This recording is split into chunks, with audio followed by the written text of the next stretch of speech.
எனக்கு ஒரு நண்பர், அவர் ஒரு வழக்கறிஞர். ஒரு நாள் அவர்கிட்ட பேசிக்கிட்டு இருந்தேன்.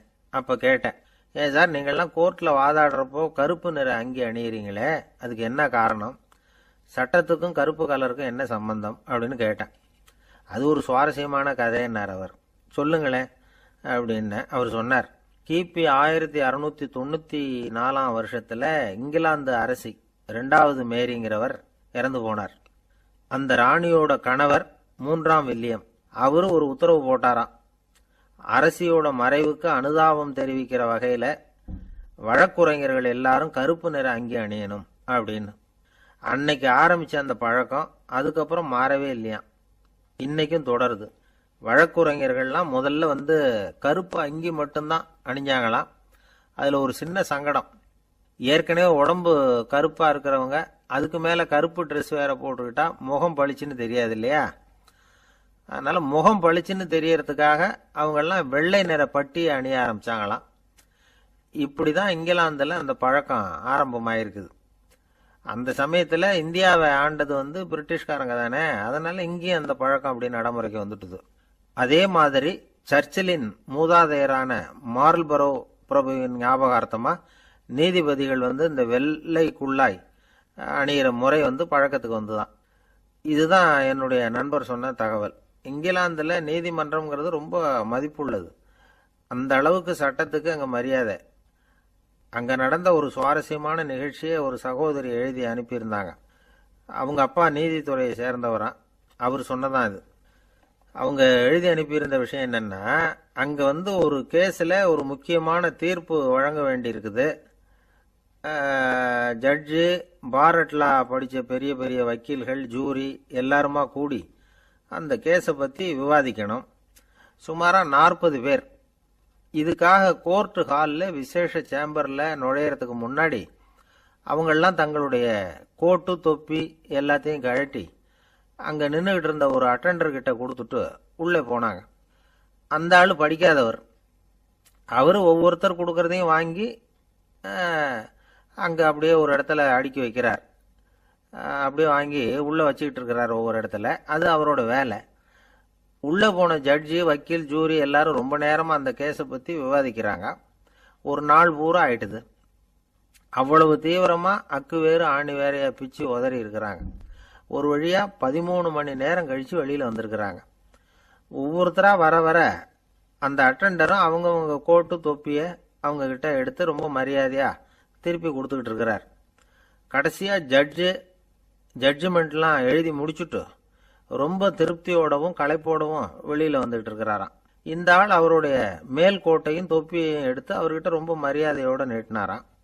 ஜட்ஜுக்கு ரொம்ப ஆச்சரியம். இந்த ஆள் எப்படி இவ்வளவு பேரோட கோட்டு தொப்பி எல்லாத்தையும் ஞாபகம் பேசகாமல் திருப்பி கொடுக்குறார் அப்படிங்கிறது அவருக்கு ஆச்சரியம். அதனால் அவர் அந்த ஆளை பார்த்து கேட்டாராம், ஏப்பா இந்த கோட்டை கொடுக்குறியே, இது என்னோடது தானா? என்னோடது தான் உனக்கு எப்படி தெரியும் அப்படின்னாராம். இதுக்கு அந்த பியூனு ரொம்ப பதவிசா பதில் சொன்னாராம், ஐயா இந்த கோட்டு ஹேட்டை உங்ககிட்ட வாங்கி மாட்டினேன், இப்போ திரும்ப உங்ககிட்ட தரணும், தந்துட்டேன். இதுதான் என்னோட வேலை. மற்றபடி இது உங்களோடதா இல்லையா அப்படிங்கிறதெல்லாம் எனக்கு தெரியாதுங்க அப்படின்னார். ஒரு நண்பர் ஆனந்தமாக சிகரெட் பிடிச்சிக்கிட்டு இருந்தார். இந்த பழக்கத்தை விட்டுவிடுங்களேன் அப்படின்னு சொல்லி பார்த்தோம். விட்டுடலாம்னு தான் பார்க்குறேன், ஆனால் முடியலையேன்னார். மனசு வச்சா எல்லாம் முடியும் அப்படின்னும். அவர் கொஞ்ச நேரம் யோசனை பண்ணார். அப்புறம் சொன்னார், சரி சார், இதுதான் நான் பிடிக்கிற கடைசி சிகரெட் அப்படின்னு சொல்லி ரொம்ப அழுத்தமாக புகையை உள்ளுக்கு இழுத்தார். அதுக்கப்புறம் அந்த துண்டு சிகரெட்டை வீசி எறிஞ்சுட்டார்.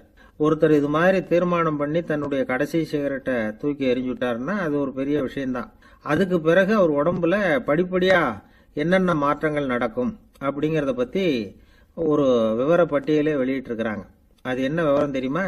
ஒருத்தர் புகைப்பிடிக்கிற பழக்கத்தை நிறுத்துறாருன்னு வச்சுங்க. அப்படி அவர் நிறுத்தின 20 நிமிடங்களுக்குள்ள உயர் ரத்த அழுத்தம், உடல் வெப்பம், நாடி துடிப்பு இதெல்லாம் சரியான நிலைமைக்கு வந்துருதான்.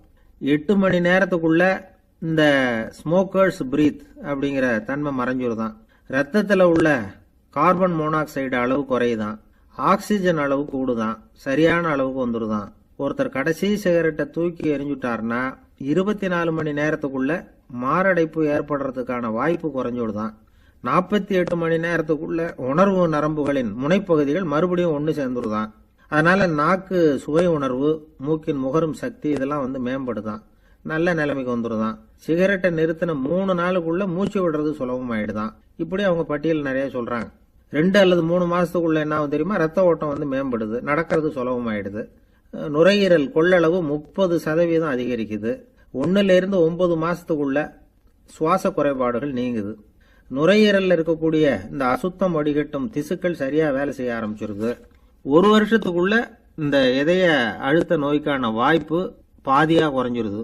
இந்த சிகரெட்டை நிறுத்தின 5 வருஷத்துக்குள்ள ஒரு நாளைக்கு 1 பாக்கெட் சிகரெட் பிடிக்கிறவர்கள நுரையீரல் புற்றுநோயினால சாகிறவர்கள் எண்ணிக்கை பாதியா குறைஞ்சிருது. புற்றுநோய் செல்கள் சீரமைக்கப்படுது. ஆக ஒருத்தர் புகைக்கிறத விட்டுணும்னு தீர்மானம் பண்ணி தன் கையில இருக்கிற சிகரெட்டை இதுதான் கடைசின்னு சொல்லி தூக்கி எறிஞ்சுட்டா அதுக்கப்புறம் படிப்படியா இவ்வளவு நன்மைகளும் மாற்றங்களும் ஏற்படுறதாக இந்த அமெரிக்கன் கேன்சர் சொசைட்டி தெரிவிச்சிருக்குது. அதனால புகைப்பழக்கம் உள்ளவங்க இதெல்லாம் கொஞ்சம் யோசிச்சு பார்த்து அந்த பழக்கத்தை விட்டு விடுறது ரொம்ப நல்லது. ஆனா அதையெல்லாம் நாம சொன்னா யாரு கேட்கறாங்க. என்னுடைய நண்பர் ஒருத்தர் புகைப்பழக்கம் உள்ளவர், அவர் என்கிட்ட சொன்னார், சார் சிகரெட் பிடிக்கிற பழக்கத்தை விட்டு விடுறது என்னை பொறுத்த வரைக்கும் ஒன்றும் பெரிய கஷ்டமான செயல் இல்லை, அது ரொம்ப சுலபம் அப்படின்னார். எப்படி சொல்றீங்கன்னு கேட்டேன். நான் ஏற்கனவே 20 தடவை அந்த பழக்கத்தை விட்டுருக்கேன் சார் அப்படின்னார் ரொம்ப பெருமையா. ரொம்ப நாளைக்கு அப்புறம் ஒரு நண்பரை பார்த்தேன். உங்க கூட உட்காந்து கொஞ்ச நேரம் அரட்டை அடிக்கணும் போல ஆசையா இருக்குன்னு. அப்படின்னா நேரம் எங்க ஆபீஸுக்கு வந்துருங்க சார், அதுதான் வசதினார் அவரு. இப்படி அரட்டை அடிக்கிறதுக்கு ஆபீஸ் தான் வசதியான இடம்னு நினைக்கிறவங்க பல பேர் உண்டு. அவங்களுக்கெல்லாம் கூடிய சீக்கிரத்தில் ஒரு இடைஞ்சல் சேரும் போல இருக்குது. கைக்கு அடக்கமா பிஸ்கட் வடிவத்தில் 2 அங்குல அகலத்தில் சதுர வடிவத்தில் ஒரு கருவி தயார் பண்ணியிருக்கிறாங்களாம். இது அரட்டை அடிக்கிறவங்களை எல்லாம் கண்டுபிடிச்சிருமா. இன்ஃப்ரா ரெட் ரேஸ் அப்படின்னு சொல்றோம்ல, அகச்சிவப்பு கதிர்கள், அதனால இது இயங்குது. ஆபீஸில் வேலை செய்யறாங்கல்ல, அவங்க சீருடையில இந்த கருவியை பொருத்திட வேண்டியது, அல்லது பையில கூட வச்சுக்கலாம். ஒவ்வொருத்தர் கருவிக்கும் ஒவ்வொரு நம்பர் உண்டு, ஒவ்வொன்றும் வேற வேற சமிக்கைகளை அனுப்பும். இதை ஒரு கம்ப்யூட்டர் பதிவு பண்ணிக்கும். அந்த ஊழியர் எங்க போனாலும் அதை இது பதிவு பண்ணிட்டே வரும். வராண்டாவில் இருக்காரா, கேண்டீன்ல இருக்காரா, பாத்ரூம்ல இருக்காரா, எல்லாம் பதிவாயிடும். பல ஊழியர்கள் ஒரே இடத்துல கூடி கும்பலா இருந்தாலும் சரி, ஆபீஸுக்குள்ளேயே யாரும் போகக்கூடாத முக்கியமான இடத்துல ஒருத்தர் ரகசியமா போனாலும் சரி, கம்ப்யூட்டர் காட்டி கொடுத்துரும். மேல்நாடுகளில் பல ஆபீஸ்களில் இப்ப இதை பயன்படுத்துறாங்களாம். இந்த கருவியை அணிஞ்சிருக்கிறவர் தனக்குரிய இருக்கையில் அமர்ந்த உடனே அவர் மேஜையில் இருக்கிற கம்ப்யூட்டர் அவரோட வருகையை பதிவு பண்ணிக்கும். சரி, இந்த கருவியை யாருக்கும் தெரியாம வெளியில எடுத்து வச்சுட்டு ஏமாத்தி விடலாம்னு நினைச்சாலும் அதுவும் முடியாத காரியமா. நம்ம ஊருக்கு இந்த கருவி நல்லதுதான். ஆபீஸ்ல வேலை செய்யாம அடுத்தவங்க அறைக்கு போய் அரட்டை அடிக்கிறது, ரகசிய கோப்புகள் வச்சிருக்கிற அறைகளுக்குள்ள போய் நோட்டம் பார்க்கறது, இதையெல்லாம் கட்டுப்படுத்தி விடலாம்ல. சில பேர் வேணும்னே வேலை நேரம் பார்த்து பாத்ரூம் எங்க இருக்குன்னு தேடி போயிடுறது உண்டு. அவங்களெல்லாம் இது சுலபமா கண்டுபிடிச்சு சொல்லிவிடும். இந்த கருவியால வேற சில பிரயோஜனமும் இருக்குது. ஒரு பெரிய அதிகாரி ரூமுக்குள்ள குறிப்பிட்ட சில பேர் தான் போகணும் நுழையணும்னு வச்சுங்களேன், அதுக்கு தகுந்த மாதிரி செட் பண்ணி வச்சுக்கலாம். அப்படி வச்சுட்டா அந்த குறிப்பிட்ட சில பேர் தான் அந்த கதவை திறக்க முடியும். அதே மாதிரி பணம், நகை, இது மாதிரி விலை உசந்த பொருள்கள் இருக்கிற அறைக்குள்ள குறிப்பிட்ட ஒரு சிலர் மட்டும்தான் போயிட்டு வர்றது மாதிரி நாம பண்ணிக்கலாம். இப்ப பிரிட்டன்ல பல இடங்கள்ல இந்த கருவியை சோதனை முறையில பயன்படுத்திக்கிட்டு வராங்களாம்.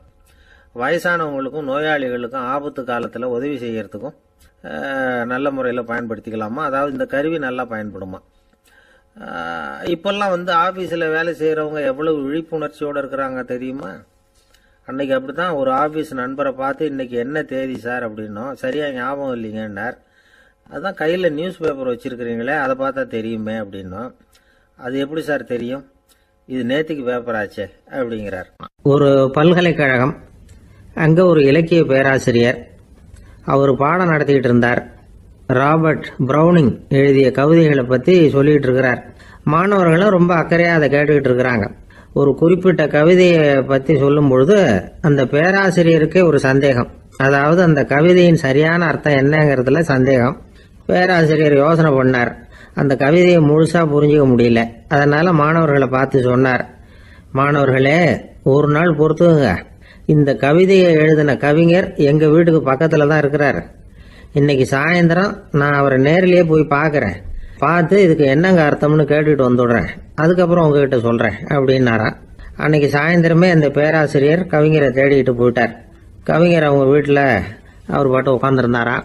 இவர் போய் அவர் முன்னாடி உட்காந்தார். அப்புறம் கேட்டார், ஐயா அந்த கவிதையின் முழு பொருள் என்னன்னு தெரிஞ்சுட்டு போகிறதுக்காக வந்திருக்கிறேன் அப்படின்னாராம். எந்த கவிதை அப்படின்னாராம் அவர். இவர் அந்த கவிதையை சொல்லியிருக்கார். கவிஞர் கொஞ்சம் யோசனை பண்ணிவிட்டு அப்புறம் சொன்னாராம், பேராசிரியரே நீங்கள் கொஞ்சம் தாமதமாக வந்துட்டீங்கன்னாராம். இவருக்கு ஒன்றும் புரியல. நீங்கள் என்ன சொல்கிறீங்க, நான் தாமதமாக வந்துட்டேன்னா? நீங்கள் தான் உயிரோடு இருக்கிறீங்களே, அப்படி இருக்கும்பொழுது நான் தாமதமாக வந்துட்டேன்னா அது எப்படி அப்படின்னு இவர் குழம்பி இருக்கிறார். இப்போ கவிஞர் சொன்னாராம், ஐயா நான் உயிரோடு இருக்கிறேன்னா இல்லையாங்கிறது முக்கியம் இல்லை. நான் அந்த கவிதை வரிகளை எழுதினப்போ 2 பேருக்கு அதோட அர்த்தம் தெரிஞ்சிருந்தது. இப்போ ஒரே ஒருத்தருக்கு தான் அதோட அர்த்தம் தெரியும் அப்படின்னாராம். பேராசிரியர் யோசனை பண்ணியிருக்கார். அப்படின்னா அந்த ஒருத்தர் கவிஞர் ராபர்ட் ப்ரௌனிங்கை தவிர வேற யாரா இருக்க முடியும்? இவர் தான் அப்படிங்கிறத அவர் மனசில் நினச்சிக்கிட்டார். அதனால சொன்னார், ஐயா நான் தாமதமாக வரல, அந்த கவிதையின் பொருள் என்ன அது சொல்லுங்கன்னார். பேராசிரியரே நான் சொல்றது உங்களுக்கு புரியலன்னு நினைக்கிறேன். நான் இந்த வரிகளை எழுதினப்போ 2 பேருக்கு அதோட அர்த்தம் தெரிஞ்சிருந்தது. அந்த 2 பேர் யாருன்னா, ஒருத்தர் ராபர்ட் ப்ரௌனிங், அதாவது நான், இன்னொருத்தர் கடவுள். இப்போ அது கடவுளுக்கு மட்டும்தான் தெரியும். நானே இதை பற்றி பல தடவை யோசனை பண்ணி பார்த்தேன். இது ரொம்ப அழகானது, ஆனாலும் ரொம்ப வழுக்கலானது. அதை பிடிச்சிட்டோம்னு நினச்சிக்கிட்டு இருக்கும் பொழுதே காற்று மாதிரி அது உங்ககிட்ட இருந்து ஓடி போயிடுது. எனக்கு ரொம்பவும் வருத்தமாக தான் இருக்குது. நிச்சயமாக நான் தான் இந்த வரிகளை எழுதியிருக்கிறேன். அதில் அர்த்தம் இருக்குங்கிறது எனக்கு தெரியும், அதை நான் உணர்றேன். ஆனால் நீங்கள் என்னை மன்னிக்கணும், எனக்கே கூட அதை என்னால் விளக்க முடியல. அப்படி இருக்கும் பொழுது உங்களுக்கு எப்படி அதை நான் விளக்க முடியும் அப்படின்னாரா அந்த கவிஞர். அனுபவிக்கப்படக்கூடிய எல்லாமே விளக்கப்படக்கூடிய ஒன்றல்ல, விளக்கப்படும் எல்லாமே அனுபவிக்கப்படக்கூடிய ஒன்றல்ல அப்படிங்கிறது ஞானிகளுடைய கருத்து. அதுக்காக தான் அந்த சம்பவம்.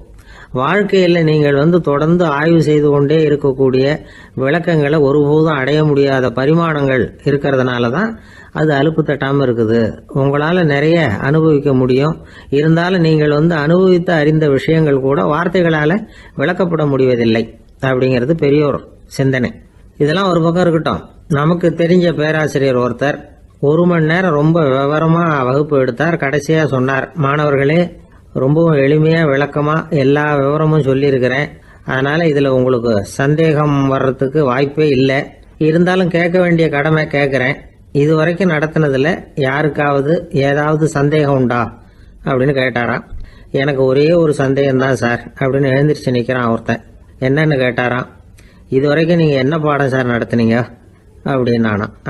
நம்பிக்கை இல்லைன்னா இந்த உலகத்தில் நாம் நடமாடவே முடியாது. அவநம்பிக்கையோடு இருந்துகிட்டு இருந்தா என்னைக்கும் அவஸ்தை தான். நாம நம்புறது நடக்குதோ இல்லையோ அது வேற விஷயம். ஆனா எதையும் நம்பி தான் நாம அடி வைக்க வேண்டியிருக்கு. வேற ஒண்ணும் வேணாம், ஒரு லாட்டரி சீட்டு வாங்குறோம், அது எங்க நமக்கு விழப்போகுது அப்படிங்கிற அவநம்பிக்கையோடவா வாங்குறோம்? பரிசு நமக்கு தான் அப்படிங்கிற நம்பிக்கை உள்ளூர இருக்கிறதுனால தான் அதை வாங்குறோம். இருந்தாலும் முடிவு வேற மாதிரி ஆயிடுது. அதுக்காக மனசு சோர்ந்து போறதில்ல, அடுத்த மாசமும் சீட்டு வாங்குறோம். இந்த நம்பிக்கை தான் மனித வாழ்க்கைக்கு ஆதாரம். ஒரு கடையில போய் டீ சாப்பிடுறீங்க, அந்த டீ நல்ல டீ தானா, அதுல விஷம் கலந்துருக்குமா அப்படிங்கிற சந்தேகம் வந்துட்டுதுன்னு வச்சுங்க. அதுக்கப்புறம் அதை எப்படி நீங்க சாப்பிட முடியும்? நம்பிதான் சாப்பிடணும். ரயில் ஒழுங்கா போய் சேருங்கிற நம்பிக்கை இருக்கிறதுனால தான் அதுல ஏறி உட்காடுறோம். லெட்டர் ஒழுங்கா போய் சேருங்கிற நம்பிக்கை இருக்கிறதுனால தான் பெட்டியில போடுறோம். சரி, நம்ம கதையெல்லாம் நம்மளோட இருக்கட்டும். மனித நம்பிக்கை எந்த அளவுக்கு உறுதியாகவும் அறிவுபூர்வமாகவும் இருக்கணுங்கிறதுக்கு அலெக்சாண்டர் வாழ்க்கையில நடந்த ஒரு சம்பவத்தை உதாரணமா சொல்லலாம். இந்த உலகத்தையே ஜெயிக்கணும்னு புறப்பட்டார் அலெக்சாண்டர். ஒரு கட்டத்துல அவர் சிட்னஸ் நதி கரைக்கு சேர்ந்தார். அந்த சமயத்துல அவருக்கு கடுமையான நோய் வந்துட்டுது. அவர் கூடவே வந்திருந்த கிரேக்க வைத்தியர்கள் என்னென்னமோ முயற்சியெல்லாம் பண்ணி பார்த்தாங்க. இருந்தாலும் அலெக்சாண்டருக்கு வந்திருக்கிறது என்ன நோய்ங்கிறத அவங்களால கண்டுபிடிக்க முடியல. ஏன்னா அந்த பகுதியில் உள்ளவங்களுக்கு மட்டுமே அதிகமா வரக்கூடிய ஒரு வினோதமான நோயா இருந்தது அது. ஆனா அவர் இருக்கிற இடம் எதிரியோட இடம், பாரசீக மன்னனோட ஆளுகைக்கு உட்பட்ட இடம். என்ன பண்றது அப்படின்னு எல்லாரும் யோசனை பண்ணாங்க. பாரசீக மன்னனோட அரண்மனையில் இருக்கிற வைத்தியர் வந்தா இந்த நோயை குணப்படுத்தி விடுவார் அப்படின்னு சொன்னாங்க. இருந்தாலும் எதிரியோட நாட்டில் இருக்கிற வைத்தியரை கூப்பிட்டு எப்படி நம்பி வைத்தியம் பார்க்க சொல்றது அப்படின்னு சொல்லி எல்லாரும் தயங்கினாங்க. ஆனா அலெக்சாண்டர் தயங்கல. பரவாயில்ல, அழைச்சிட்டு வாங்கன்னுட்டார். உடனே அவரை போய் அழைச்சிட்டு வந்துட்டாங்க. அவர் வந்தாரு. அலெக்சாண்டர் உடம்ப பரிசோதனை பண்ணி பார்த்தார். சரி, இதை குணப்படுத்தி விடலாம், பயப்பட வேண்டியதில்லை. ஆனால் இதுக்கு ஒரு மூலிகை ரசம் தயார் பண்ணி கொடுக்கணும். நான் போய் அதை தயார் பண்ணிட்டு 2 நாளில் திரும்பி வந்துடுறேன் அப்படின்னு சொல்லிவிட்டு போனார் அந்த வைத்தியர். அதே மாதிரி 2 நாளில் திரும்பி வந்தார் மூலிகை ரசத்தோட. இதுக்கு இடையில அலெக்சாண்டரோட தளபதிகளில் ஒருத்தர் ரகசியமாக ஒரு எச்சரிக்கை கடிதம் கொடுத்து அனுப்பியிருக்கிறான். அதை வாங்கி என்ன விஷயம்னு பார்த்தார். இப்போ உங்ககிட்ட வந்திருக்கிற எதிரி நாட்டு வைத்தியரை நம்பாதீங்க, அவன் கொண்டுகிட்டு வந்திருக்கிற மூலிகை ரசத்தில் விஷம் கலந்துருக்குது அப்படின்னு அதில் எழுதியிருக்கு. அதை பார்த்தார் அலெக்சாண்டர். இருந்தாலும் கொஞ்சம் கூட அலட்டிக்கல. வைத்தியர் கொடுத்த மருந்தை வாங்கி கடகடன்னு குடிச்சுட்டார். குடிச்சுட்டு அதுக்கப்புறம் அந்த கடிதத்தில் இருந்த விஷயத்தை அந்த வைத்தியர்கிட்ட சொன்னார். வைத்தியர் தகைச்சு போயிட்டார். தன் மேலே அலெக்சாண்டர் வச்சிருக்கிற நம்பிக்கையை பார்த்து அவருக்கு ரொம்ப வியப்பு. வைத்தியர் உண்மையிலேயே நல்ல மருந்து தான் கொண்டுட்டு கொடுத்துருக்கிறார், அதில் விஷம்லாம் எதுவும் கலக்கல. அதுக்கப்புறம் அலெக்சாண்டர் அந்த வைத்தியரை பார்த்து சொன்னாராம், நம்பிக்கைங்கிற அச்சாணியை ஆதாரமாக வச்சுக்கிட்டு தான் இந்த உலகம் சுற்றிக்கிட்டு இருக்குது. எனக்கு எதிரியா இருந்தாலும் பாரசீக மன்னர் ரொம்ப பெரியவர். அப்பேற்பட்ட மன்னருடைய அரண்மனை வைத்தியர் தொழில் நேர்மை இல்லாதவரா இருக்க முடியாது, இருக்க மாட்டார். அப்படி இருந்தா அவரை அரண்மனை வைத்தியரா வச்சிருக்கவே மாட்டாங்க அப்படின்னு நம்பினேன். என்னுடைய நம்பிக்கை வீண் போகலை அப்படின்னாராம். இதுதான் மானுட நம்பிக்கைங்கிறது. இந்த காலத்துலயும் இது மாதிரி இந்த மானுட நம்பிக்கையை ரொம்பவும் சாமர்த்தியமா கையாளுகிற கெட்டிக்காரங்க சில பேர் இருக்கிறாங்க. இந்த காலத்து குரு, அவருக்கு ஒரு சிஷ்யன். குரு முன்னாடி அந்த சிஷ்யன் ரொம்ப பணிவா நின்று, குருவே உங்க கையால விஷத்தை கொடுத்தாலும் அதை வாங்கி மடமடன்னு குடிச்சிருவேன் அப்படின்னா. உன்னுடைய குரு பக்தியை மெச்சினேன் அப்படின்னார் குரு. அதுக்கு அந்த சிஷ்யன், அப்படி இல்லை குருவே, உங்ககிட்ட சிஷ்யனா இருக்கிறத விட உங்க கையால விஷத்தை வாங்கி குடிச்சு விடுறது ரொம்ப நல்லது, அதனாலதான் அப்படி சொன்னேன் அப்படின்னா. ஒரு ஊர்ல ஒரு விஞ்ஞானி இருந்தார். அவர் பேர் என்னன்னா ஹோ, இதுதான் அவர் பேர். ஒரு ஊசியை கண்டுபிடிக்கணும், அதுக்காக அவர் ரொம்ப காலமா தலையை பிச்சுக்கிட்டு ஆராய்ச்சி பண்ணிட்டு இருந்தார். அது என்ன ஊசி தெரியுமா? இந்த தையல் மிஷின்ல இருக்குல்ல, அந்த ஊசி தான். அவருக்கு பிடிபடாம இருந்த விஷயம் என்னன்னா, அந்த ஊசியோட கூர்மையான பாகத்துல நூலை எப்படி கோக்கிறது, அது எப்படி சேர்க்கறது. அதில் மற்ற ஒரு பாகம் மிஷினுக்கு உள்ளே போயிடுது. அதனால் அந்த பாகத்தில் சாதாரணமாக மற்ற ஊசியில் நாம் செய்கிறது மாதிரி நூலை கொண்டு போய் நுழைக்க முடியாது. அப்படியே நுழைச்சாலும் தைக்கிறது எப்படி, அது முடியாத காரியம். இதுதான் அவருக்கு இருந்த பிரச்சனை. ரொம்ப நாள் யோசனை பண்ணி பார்த்தார். தையல் மிஷின் ஊசியோட வடிவ அமைப்பு அவருக்கு புலப்படலை. ராத்திரி பகலாக அதே ஞாபகமாக இருந்தார். ஒரு நாள் அவர் தூங்கிக்கிட்டு இருக்கிறார். அப்போ ஒரு கனவு வந்தது. எப்படின்னா, அந்த கனவுல அவரை ஒரு மலைஜாதி மக்கள் பிடிச்சிட்டு போயிடுறாங்க. கொண்டுகிட்டு போய் ஒரு இடத்துல கட்டி போட்டுடுறாங்க. அந்த மலைஜாதி மக்களோட அரசன் ஒருத்தன் அவன் வர்றான். அவரை பார்த்து ஒரு உத்தரவு போடுறான். என்ன உத்தரவு தெரியுமா? பொழுது சாயறதுக்குள்ள நீ தையல் மிஷின் ஊசியை கண்டுபிடிக்கணும். அப்படி கண்டுபிடிக்கலைன்னா உன் தலையை வெட்டி விடுவோம். இதுதான் அந்த அரசன் போட்ட கட்டளை. இவருக்கு என்ன பண்றதுன்னு ஒண்ணுமே புரியல. திருன்னு முழிக்கிறார். இந்த நேரத்தில் அந்த மலைஜாதியினர் அவரை சுற்றி சுற்றி பயங்கரமா முழிச்சுக்கிட்டு டான்ஸ் ஆடுறாங்க. தன்னை சுற்றி சுற்றி ஆடிக்கிட்டு வர்றவங்கள ரொம்ப பயத்தோட அவர் பார்க்குறார். நேரம் ஆவ ஆவ தன்னோட இறுதி நேரம் நெருங்கிறத உணர்றார். ரொம்ப நெருக்கடியான நிலைமை. தன்னை சுற்றி ஆடுறவங்கள கவனிக்கிறார். அவங்க கைகளில் ஈட்டி மாதிரி ஏதோ ஒரு ஆயுதம் வச்சிருக்கிறாங்க. அந்த ஆயுதத்தை இவர் கண்ணுக்கு நேராக கொண்டுகிட்டு வராங்க.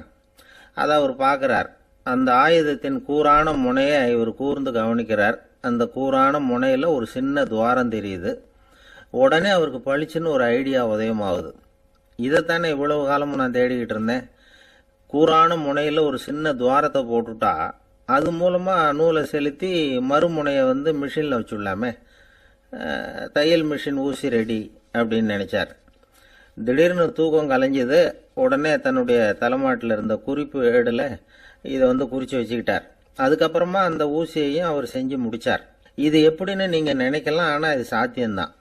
முழிச்சுக்கிட்டு இருக்கிறப்போ நமக்கு ஏற்படுற சில பிரச்சனைகளுக்கு கனவுல விடை கிடைக்கிறது உண்டு. அப்படி பல பேருக்கு ஆயிருக்கு. உங்களையும் பல பேருக்கு இது மாதிரி அனுபவம் ஏற்பட்டிருக்கலாம். எந்த ஒரு செயலை பற்றி நினைக்கிறப்போவும் அந்த செயல் நம்ம நினைவில் ஒரு நல்ல வடிவம் பெறுது. ஒரு செயல் திட்டத்தை எந்த அளவுக்கு நாம் நல்லா யோசனை செஞ்சு திட்டம் போடுறோமோ அந்த அளவுக்கு அதை சுலபமாக செஞ்சு முடிக்க முடியும்.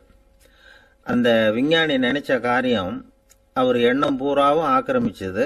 அதனால் அவர் நினைச்சது கனவுல உருவாகி அதுக்கு செயல் வடிவம் கிடைச்சிட்டுது.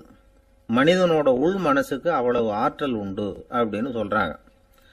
தூக்கத்தை ஆக்கப்பூர்வமாக உபயோகப்படுத்துறது எப்படி அப்படிங்கிறத பற்றியெல்லாம் இப்போ நிறைய ஆராய்ச்சி பண்ணுறாங்களாம். பயிற்சியெல்லாம் வேற கொடுக்குறாங்களாம். அதனால் தூக்கத்தை பற்றி லேசாக நினச்சிடாதீங்க. நமக்கு வேண்டியப்பட்ட ஒருத்தர், அவருக்கு தூக்கத்தில் நடக்கிற வியாதி, அதுக்காக மருந்து சாப்பிட்டுக்கிட்டு இருந்தார்.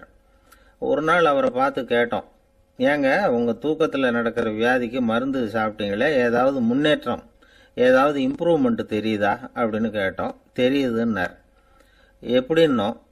அதுக்கு அவர் சொல்கிறார், முன்னாடியெல்லாம் தூக்கத்தில் ஒரு 10 அடி தூரம் நடப்பேன், இப்போலாம் ஒரு 40 அடி வரைக்கும் நடக்கிறேன் அப்படின்னா. நம்மள மாதிரி ஒரு ஆசாமி அவன் நம்மள மாதிரியே கற்பனை பண்ணான். அதாவது நாம தான் இந்த உலகத்துல ரொம்பவும் கஷ்டப்படுறோம், மற்றவங்க எல்லாம் சந்தோஷமா இருக்கிறாங்க அப்படின்னு அவன் நினைச்சுக்கிட்டான். அவன் ஒரு நாள் கடவுளை வேண்டிக்கிட்டானா, சுவாமி இந்த உலகத்துல எவ்வளவோ பேர் இருக்கிறாங்க, ஒவ்வொருத்தருக்கும் ஒவ்வொரு விதமான கஷ்டம் இருக்கலாம், ஒத்துக்கிறேன். இருந்தாலும் எனக்கு அது கொஞ்சம் அதிகமா இருக்கிறது மாதிரி தெரியுது. அதனால நீங்க எனக்காக ஒரு சின்ன உதவி செஞ்சா போதும். அது வேற ஒண்ணும் இல்லை, என்கிட்ட இருக்கிற துயரங்களை இன்னொருத்தர் யாருக்கிட்டையாவது கொடுத்துருங்க, அவர்கிட்ட இருக்கிற துயரங்களை என்கிட்ட மாத்தி கொடுத்துருங்க. ஒரு மியூச்சுவல் டிரான்ஸ்பர், அவ்வளவுதான். அப்படி பண்ணிவிட்டா போதும் அப்படின்னு வேண்டிக்கிட்டானான். அன்னைக்கு ராத்திரியே அவன் ஒரு கனவு கண்டிருக்கான். வானத்திலிருந்து ஒரு குரல் கேட்டிருக்கு.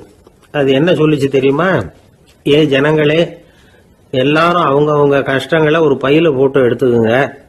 அப்படி எடுத்துக்கிட்டு நேரா இந்த ஊர் எல்லையில இருக்கிற கோயிலுக்கு சேருங்க அப்படின்னு அந்த குரல். ஆஹா, கடவுள் நம்ம பிரார்த்தனைக்கு செவி சாய்ச்சுட்டார் அப்படின்னு சந்தோஷப்பட்டான் இவன். உடனே என்ன பண்ணான்? தன்கிட்ட இருந்த கஷ்டத்தையெல்லாம் ஒரு சாக்கு பையில போட்டு எடுத்துக்கிட்டான்.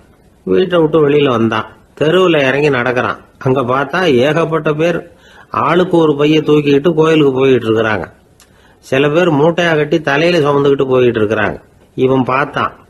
இவனுக்கு ரொம்ப ஆச்சரியமா இருந்தது. ஏன்னா எல்லாரும் வச்சிருக்கிற பைய இவன் பைய விட பெருசா இருந்தது. இவன் பை தான் இருக்கிறதுலயே கொஞ்சம் சின்னதா தெரிஞ்சது. இப்ப அவன் மறுபடியும் சாமியை வேண்டிக்கிட்டான், கடவுளே இப்ப உள்ள சூழ்நிலையை கவனிச்சா என்கிட்ட இருக்கிற பைய பரவாயில்லன்னு தோணுது. அதனால வேற பை எதையும் மாத்த வேணாம், இதுவே பரவாயில்ல, இந்த பையோட திரும்பி வீட்டுக்கு போனா போதும்னு நினைக்கிறேன் அப்படின்னு எதோ நினைக்க ஆரம்பிச்சுட்டான். எல்லாரும் கோயிலுக்கு போய் சேர்ந்தாங்க. கோயில்ல அந்த குரல் மறுபடியும் கேட்டுது. எல்லாரும் அவங்கவுங்க பைகளை சோகத்துல தொங்க விடுங்க, திடீர்னு விளக்குகள் அணையும், மணி அடிக்கப்படும், அதுதான் அடையாளம். அந்த சமயத்துல இருட்டுல உங்களுக்கு வேண்டிய பைய நீங்க மாத்தி எடுத்துக்கலாம், தேர்ந்தெடுத்துக்கலாம். வெளிச்சம் இருக்கிறப்பவே உங்களுக்கு பிடிச்ச பைக்கு பக்கமா பார்த்து நீங்க நின்னுக்கலாம் அப்படின்னு சொல்லி விவரம் சொல்லிச்சான் அந்த குரல். அப்படி சொன்னதுக்கு அப்புறம் திடீர்னு விளக்கு அணைஞ்சுது, மணி அடிச்சுது. கொஞ்ச நேரம் கழிச்சு மறுபடியும் விளக்குகள்லாம் எரிஞ்சுது. இப்போ பார்த்தா எல்லாரும் அவங்கவுங்க பையையே கெட்டியா பிடிச்சிட்டு நிக்கிறாங்க. இவனும் அப்படியே நிக்கிறான். இவன் மெதுவா பக்கத்துல நிக்கிறவங்க கிட்ட கேட்டானா, ஏன் நீங்க பைய கையிலேயே வச்சிருக்கிறீங்க, செவுத்துல மாட்டலையா அப்படின்னு கேட்டிருக்கான். இல்லப்பா, நீ ஏன் கையிலேயே வச்சிருக்கிறியோ அதே காரணத்துக்காக தான் நாங்களும் வச்சிருக்கிறோம். நம்ம கவலைகளை பத்தி நமக்கு ஓரளவுக்காவது தெரியும்.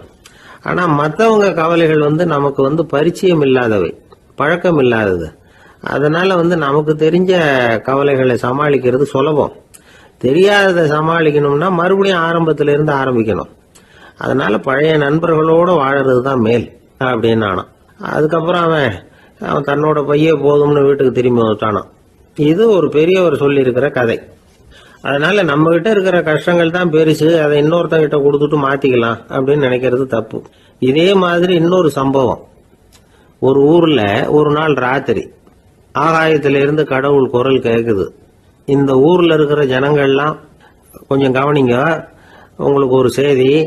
அதாவது இங்க இருக்கிற ஜனங்கள்லயே கொஞ்சம் கூட கவலையே இல்லாத ஆள் யாருன்னு எனக்கு தெரியணும். அதனால எல்லாரும் அவங்க கவலைகளை ஒரு பையில போட்டு எடுத்துக்கிட்டு கோயிலுக்கு வாங்க அப்படின்னாரு கடவுள். உடனே வரிசையா எல்லாரும் வர ஆரம்பிச்சாங்க. எல்லார் கையிலயும் பை இருந்தது, சின்னதும் பெருசுமா. கவலையே இல்லாத ஆள் யாருன்னு தேடினார் கடவுள். ஒரே ஒரு ஆள் மட்டும் கையில எதுவும் இல்லாம வெறும் கையை வீசிக்கிட்டு ரொம்ப ஜாலியா நடந்து வந்துகிட்டு இருந்தான். கடவுள் அவங்ககிட்ட போனார். ஏன்பா உனக்கு கவலையே இல்லையா அப்படின்னு கேட்டார். எனக்கும் சில கவலைகள்லாம் உண்டு அப்படின்னு அவன். எங்க அதெல்லாம்னு கேட்டிருக்காரு கடவுள். பின்னாடி லாரியில வந்துகிட்டு இருக்கு அப்படின்னு அவன். ஒரு வயசான அம்மா ஒரு நாள் ஃபோன் பண்ணாங்க. ஐயா, நான் இந்த தகவல் நிகழ்ச்சியை தினமும் கேட்குறேன், உங்ககிட்ட ஒரு கேள்வி கேட்கணும் அப்படின்னாங்க. என்னங்க அப்படின்னோம். எனக்கு சொந்தமாக ஒரு நல்ல வீடு இருக்குது, வேணுங்கிற அளவுக்கு பணமும் இருக்குது, கணவரும் ரொம்ப நல்லவர், ரிட்டையர் ஆகி வீட்டில் தான் இருக்கிறார், பிள்ளைங்கள்லாம் பெரிய பெரிய உத்தியோகத்தில் இருக்கிறாங்க, அதில் ஒருத்தன் ஐஏஎஸ்ஸு, பணம்லாம் கூட நிறைய கொண்டாந்து கொடுக்குறாங்க. அப்படி இருந்தும் என் மனசில் நிம்மதி இல்லை, வாழ்க்கையில் ஒரு நிறைவு இல்லை அப்படின்னாங்க. ஏன்னு கேட்டோம். அதைத்தான் நான் உங்களை கேட்குறேன், ஏன் அப்படி அப்படின்னு திருப்பி கேட்குறாங்க. எங்களுக்கு ஒன்றும் புரியல, கொஞ்ச நேரம் குழம்பி போயிட்டோம். இருந்தாலும் அதை அவங்கக்கிட்ட காட்டிக்காம கொஞ்சம் சாமர்த்தியமா, ஏம்மா உங்கள் மனசில் நீங்கள் ஏதோ ஒன்று எதிர்பார்க்குறீங்க, அது நிறைவேறல அப்படி தானே அப்படின்னு கேட்டோம். ஆமாம் அப்படின்னாங்க. அதுக்கப்புறம் அவங்கக்கிட்ட கொஞ்சம் மனம் விட்டு பேசுகிறப்போ தானாக விஷயம் வெளியில் வந்தது. அதாவது அவங்க பிள்ளைங்க பெரிய பெரிய உத்தியோகத்தில் இருக்கிறதுனால அவசர அவசரமாக பார்த்துட்டு ஓடுறாங்களாம். ஆசையாக அம்மான்னு கூப்பிட்டுக்கிட்டு கிட்ட உட்காந்து கொஞ்ச நேரமாவது என்கிட்ட பேசினா தானே என் மனசு கொஞ்சம் நிம்மதியாக இருக்கும், அது அவங்களுக்கு தெரிய மாட்டேங்குதே அப்படிங்கிறாங்க. இதுதான் அவங்களுடைய ஏக்கம். இந்த ஏக்கம் அந்த தாயின் மனசில் இருந்துக்கிட்டு இருக்குது. இப்படி மகனுடைய அன்புக்காக மட்டுமே ஏங்குற தாய்மார்கள் பல பேர் இருக்கிறாங்க இந்த உலகத்தில். இதை நினைக்கிறப்போ ஒரு வெளிநாட்டு நாடோடி கதை ஞாபகத்தில் வருது. அதாவது கடவுள் படைப்பு தொழிலில் ரொம்ப மும்முரமாக ஈடுபட்டுக்கிட்டு இருந்தாராம். மீன்களை படைச்சாராம், பறவைகளை படைச்சாராம், விலங்குகளை படைச்சாராம். அவருக்கு திருப்தி ஏற்படலை. அதுக்கப்புறம் மனிதர்களை படைச்சிருக்கிறார். அப்பவும் அவருக்கு மன நிறைவு ஏற்படலையா. கடைசியாக தன்னுடைய சக்தி முழுசையும் பயன்படுத்தி குறையே இல்லாத அளவுக்கு ஒரு படைப்பை உருவாக்கினாராம். அந்த உன்னதமான ஒரு படைப்பு அதுதான் பெண், அதாவது தாய். இப்படி உருவாக்கி எல்லாரையும் இந்த உலகத்தில் விட்டுட்டாராம். அதுக்கப்புறம் கொஞ்ச காலம் கழித்து தன்னுடைய தேவியை அழைச்சிக்கிட்டு இந்த பூலோகத்துக்கு வந்திருக்கிறார். தன்னுடைய குறையில்லாத படைப்பாகிய பெண்ணை பார்த்தாராம். ஏம்மா உனக்கு இன்னும் ஏதாவது குறை இருந்தால் சொல்லு, அதையும் நிவர்த்தி பண்ணி விடுறேன் அப்படின்னாராம். அந்த அம்மா பார்த்துருக்காங்க. சுவாமி, எனக்கு நீங்கள் கொடுத்துருக்கிறது 2 கை, என்னுடைய பிள்ளைகளுக்கு சேவை செய்கிறதுக்கு இந்த 2 கை பத்தலை, அதனால் இன்னும் ஒரு 2 கை கொடுத்தா தேவலை அப்படின்னாங்களாம். கடவுள் பார்த்தார். அதனால் என்ன, அப்படியே செஞ்சு விடலாம், இதோ அதுக்கான வரம் கொடுத்துட்டேன் அப்படின்னார். அந்த அம்மாவுக்கு இப்போ 4 கை ஆயிட்டுது. 4 கையாலேயும் குழந்தைகளுக்கு சேவை செய்ய ஆரம்பிச்சுட்டாங்க. கடவுள் திருப்தியாக திரும்பி போனார். அதுக்கப்புறம் கொஞ்ச காலம் கழித்து மறுபடியும் திரும்பி வந்தார் தேவியோட. பெண்ணை பார்த்தார். இப்போ என்னம்மா சந்தோஷம் தானே அப்படின்னாராம்.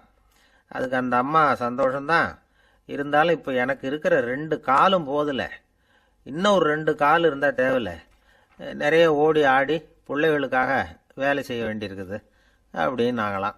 சரின்னு சொல்லி 4 கால் இருக்கிறது மாதிரி செஞ்சுட்டு போயிட்டார் கடவுள். மறுபடியும் கொஞ்ச நாள் கழித்து தேவி சொன்னாங்க கடவுள்கிட்ட, நீங்கள் என்னதான் முயற்சி பண்ணினாலும் முழுமையான ஒரு படைப்பை உங்களால் உருவாக்க முடியாது, அப்படிதான் நான் நினைக்கிறேன் அப்படின்னாங்களாம். அப்படியா சொல்கிறேன், வா அந்த பொண்ணை பார்த்துட்டு வருவோம் அப்படின்னு புறப்பட்டு இங்கே வந்தாங்களாம். இங்கே பார்த்தா 4 கால் 4 கையோடு அந்த பொண்ணு ஒரு செவுத்துல சாஞ்சி உட்காந்து அழுதுகிட்டு இருக்குது. இப்போ தேவி அந்த பொண்ணை சுட்டி காட்டி கடவுள்கிட்ட கேட்டாங்களாம், ஏங்க நீங்கள் அந்த பொண்ணுக்கு கையை கொடுத்தீங்க, காலை கொடுத்தீங்க, சரி, அந்த கண்ணீரையும் எதுக்காக கொடுத்தீங்க அப்படின்னு கேட்டாங்களாம். அதுக்கு கடவுள் சொன்னாராம், கையை கொடுத்தது நான் தான், காலை கொடுத்தது நான் தான், ஆனால் அந்த கண்ணீரை கொடுத்தது நான் இல்லை, அதை கொடுத்தது அந்த அம்மாவோட பிள்ளைங்க அப்படின்னாராம். இன்றைக்கும் அப்படித்தான் பல பிள்ளைங்க அவங்க அம்மாவுக்கு கண்ணீரை தான் கொடுத்துக்கிட்டு இருக்கிறாங்க. அம்மாவை மதிக்கிற பிள்ளைங்க தான் இன்றைக்கி நல்லபடியாக இருக்கிறாங்கங்கிறது அவங்களுக்கு தெரியறதில்ல.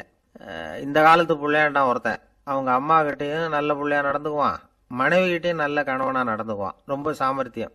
ஒரு நாள் அவங்ககிட்ட கேட்டாங்க, ஏப்பா உங்கள் அம்மாவும் உன் மனைவியும் சண்டை போட்டுக்கிட்டா நீ எந்த பக்கம் அப்படின்னாங்களாம். வீட்டுக்கு வெளிப்பக்கம் அப்படின்னானா. ஒரு ஊர்ல ஒரு குரு இருந்தார், ஜென் குரு. அவரை தேடிட்டு ஒரு மன்னர் வந்தார். வந்தவர் ஜப்பான் மன்னர். தோட்டக்கலையை பற்றி தெரிஞ்சுட்டு போகிறதுக்காக அவர் வந்தார்.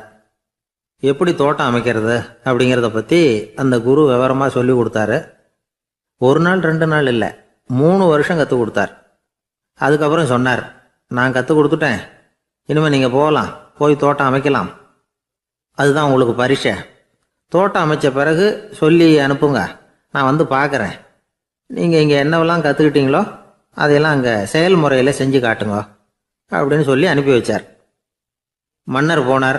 அரண்மனைக்கு பக்கத்திலேயே ஒரு பெரிய தோட்டத்தை உண்டு பண்ணினார். அழகான மரங்களையும் செடிகளையும் உருவாக்கினார். கிட்டத்தட்ட 1000 தோட்டக்காரர்களை பயன்படுத்தி 3 வருஷங்கள் முயற்சி பண்ணி அந்த அழகான தோட்டத்தை உருவாக்கினார். குருகிட்ட இருந்து செய்தி வந்தது, நாளைக்கு வந்து தோட்டத்தை பார்க்குறேன் அப்படின்னு. மன்னர் உடனே சுறுசுறுப்பாயிட்டார். முதல் நாளே தோட்டத்தை சுத்தப்படுத்தினார். ராத்திரி பூரா யாரும் தூங்கலை. எல்லாருக்கும் தோட்டத்தை ஒழுங்குபடுத்துகிற வேலை. அது அந்தந்த இடத்துல ஒழுங்காக இருக்குதா அப்படின்னு சரி பார்த்தாங்க. ஒரு தவறும் இல்லாத வகையில் அதை ஒழுங்குபடுத்தினாங்க. மறுநாள் குரு வந்தார், தோட்டத்தை பார்த்தார். அவருக்கு கோபம் வந்துட்டுது. மன்னருக்கு ஆச்சரியம், எப்பவும் சிரிச்சுக்கிட்டே இருக்கிறவர் இப்போ இப்படி இருக்கிறாரே அப்படின்னு. மெதுவாக குருக்கிட்ட போய் எல்லாம் சரியாக தானே இருக்குது அப்படின்னார். எல்லாம் சரிதான், ஆனாலும் எங்கே அந்த பொன்னிற காற்று அப்படின்னார்.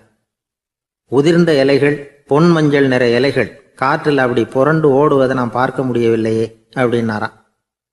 அது இல்லாமல் இந்த தோட்டம் உயிரோட்டம் உள்ளதாக இருக்காது, இதில் பாடல் இல்லை, ஆடல் இல்லை, அதெல்லாம் இல்லாமல் இந்த தோட்டம் ரொம்பவும் செயற்கையாக தெரியுதேன்னாராம். மன்னர் இப்போதான் யோசனை பண்ணார். கீழே கிடந்த காஞ்சி போன இலைகள் மட்டும் இல்லை, மரத்தில் இருந்த காஞ்சி போன இலைகளையும் அப்புறப்படுத்தி சுத்தமாக வச்சிருக்கிறார். இறப்பும் வாழ்க்கையினுடைய ஒரு பகுதி தான். மரணம்ங்கிறது வாழ்க்கைக்கு எதிரானது அல்ல, அதை நிரப்பும் ஒரு பகுதி தான் அது. மரணம் இல்லையில் வாழ்க்கையே இல்லை அப்படிங்கிறது பெரியவங்க கருத்து. இப்போ அந்த தோட்டம் அழகாக தான் இருக்குது, இருந்தாலும் அது ஒரு ஓவியம் மாதிரி உயிர் இல்லாமல் இருக்கு. குரு ஒரு வாளியை கையில் எடுத்துக்கிட்டார். தோட்டத்தை விட்டு வெளியில் போனார். ஏற்கனவே வீசி எறிந்த அந்த சருகுகளை எல்லாம் அள்ளி கொண்டுகிட்டு வந்தார். உள்ள எல்லா இடங்கள்லையும் அதை வீசினார். உடனே காற்று அந்த காய்ந்த சருகுகளையும் பழுத்த இலைகளையும் அசைக்க ஆரம்பிச்சுட்டுது. இப்போ அங்கே சலசல சத்தம், சங்கீதம், இலைகளின் நடனம். ஓவியம் மாதிரி இருந்த அந்த தோட்டத்துக்கு இப்போ உயிர் வந்துட்டுது. இதுதான் அந்த பொன்னான காற்று அப்படின்னாராம் குரு. மன்னருக்கு புரிஞ்சுது. மிகப்பெரிய ஜென் கேள்வி ஒன்று உண்டு. உம்மான் அப்படிங்கிற ஒரு பெரிய குருவை பார்த்து துறவி ஒருத்தர் கேட்டாராம், இலைகள் எல்லாம் கீழே விழுந்து மரங்கள் மொட்டையாக இருக்கும் பொழுது என்ன நடக்கும்? இதுதான் கேள்வி. இதுக்கு உம்மான் சொன்ன பதில் பொன்னான காற்று, தி கோல்டன் விண்ட் அப்படின்னாராம். இதுக்கு என்ன விளக்கம்னா, உன்னுடைய எண்ணங்கள் எல்லாம் உன்னுடைய மனசிலிருந்து கீழே விழுந்து உனது உள்ளுணர்வானது மொட்டையாக நிற்கும் நிலைதான் அது. உனது வேர்களின் அருகில் காற்று வீசுகிறது. எல்லா எண்ணங்களும் உன்னிலிருந்து வெகு தூரத்துக்கு புரண்டு கொண்டே சென்று விடுகிறது. நீ அவற்றை கடந்து விட்டால் நீ அவைகளுக்கெல்லாம் மேலெழுந்து கீழே பார்ப்பவனைப் போல நிற்க ஆரம்பித்து விடுவாய். அதுதான் தியானம் என்பது அப்படின்னு சொல்றாங்க. தியானம்ங்கிறது எண்ணத்துக்கு எதிரானது இல்லை. தியானம்ங்கிறது எண்ணங்களை கடந்து செல்வது தான். அதுக்கப்புறம் நாம பொன்னிற காற்றுல ஆட ஆரம்பிச்சிருவோம். இதுதான் பெரியவர்கள் சொல்றது.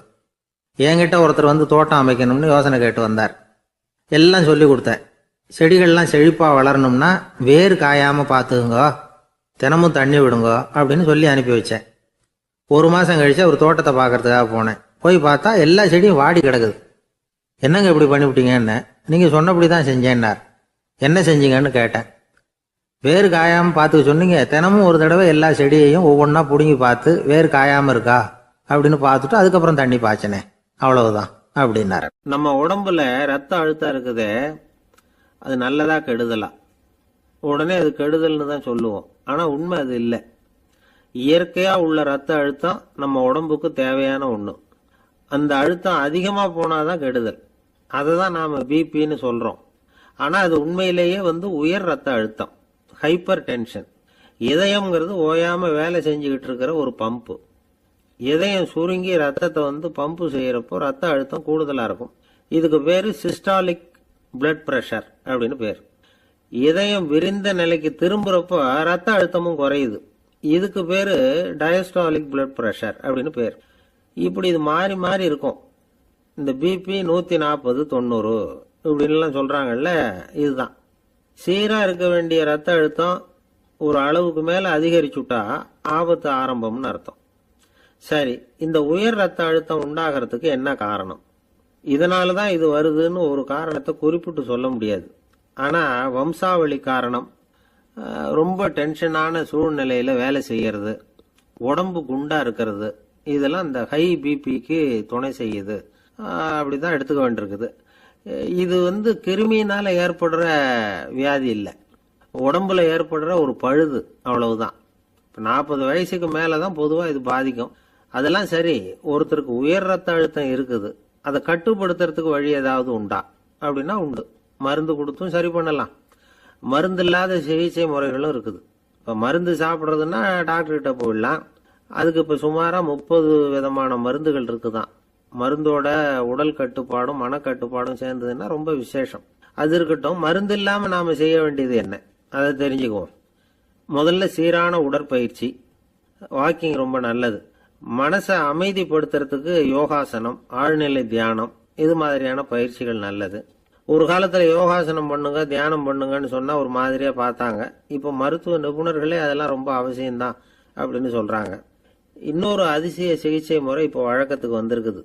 பயோ ஃபீட்பேக் அப்படின்னு பேர். மூளையின் அழுத்த அலைகளை பதிவு பண்ணி அதை மறுபடியும் உடம்புக்குள்ள செலுத்தி இந்த ரத்த அழுத்தத்தை சீராக்கி போடுறாங்க. சில பேருக்கு இந்த ஹை பிபி பார்டர் லைன்ல இருக்கும். அவங்களுக்கெல்லாம் மருந்துகள் அவசியம் இல்லை, வாழ்க்கை முறையில் சில மாற்றங்களை பண்ணிக்கிட்டாவே போதும். பிஹேவியரல் மாடிஃபிகேஷன்ஸ்னு சொல்றாங்க. அது எப்படின்னா, பரபரப்பான வாழ்க்கை முறையை தவிர்க்கணும், புகைப்பிடிக்கிற பழக்கம், மது அருந்தும் பழக்கம், இதெல்லாம் இருந்தால் விட்டுடணும், சாப்பாட்டில் உப்பை குறைக்கணும், கொழுப்பு சத்து ஆகாரங்களை குறைச்சிக்கணும், முடிஞ்சா விட்டுடலாம். குடும்பத்தில் ஏற்கனவே யாருக்காவது ஹை பிபி இருந்தால் சந்ததிகள் ஜாக்கிரதையாக இருக்கணும். நடுத்தர வயசு அடைஞ்சவங்க அப்பப்போ அந்த பிபி செக் பண்ணிக்கிறது நல்லது. டாக்டர் சொல்றத நம்மள பல பேர் சரியாவே கேட்கறது இல்லை, அதனால தான் இடைஞ்சல். ஒரு ஆள் பிபின்னு சொல்லி டாக்டர் கிட்ட போனான்.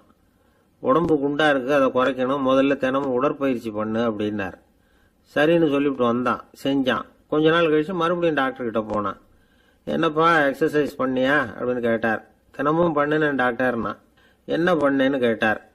முன்னெல்லாம் சிகரெட்டை கடையில் வாங்குவேன், இப்போ நான் அப்படி வாங்குறத விட்டுட்டேன், தினமும் நானே என் கையாலேயே உருட்டி தயார் பண்ணுறேன் டாக்டர், இது ஒரு எக்ஸசைஸ் தானே அப்படின்னா. துருக்மேனியாவில் அஷ்காபாத் அப்படின்னு ஒரு நகரத்தில் ஒரு புவியியல் விஞ்ஞானி இருந்தார். அவர் ஒரு நாய்க்குட்டி வளர்த்தார்.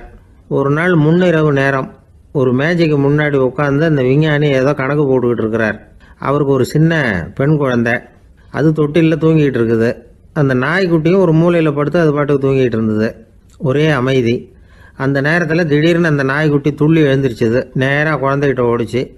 அந்த குழந்தைய அது போட்டிருந்த ட்ரெஸ்ஸோடு சேர்த்து கவ்வி தூக்குச்சு. தூக்கிக்கிட்டு வாசல் பக்கம் ஓடிச்சு. நாய்க்குட்டி குழந்தைய கவ்வி தூக்க முடியுமாங்கிற சந்தேகம் உங்களுக்கு இல்லையா? நீங்கள் நம்ம ஊர் நாய்க்குட்டியவே பார்த்து பழக்கப்பட்டிருக்கீங்க, அதனால் நம்புறதுக்கு சிரமமாக இருக்கும். அந்த ஊர்ல எல்லாம் அது ரொம்ப ஸ்ட்ராங்காக இருக்கும், ஒரு ஏதோ கண்ணுக்குட்டி மாதிரி இருக்கும்.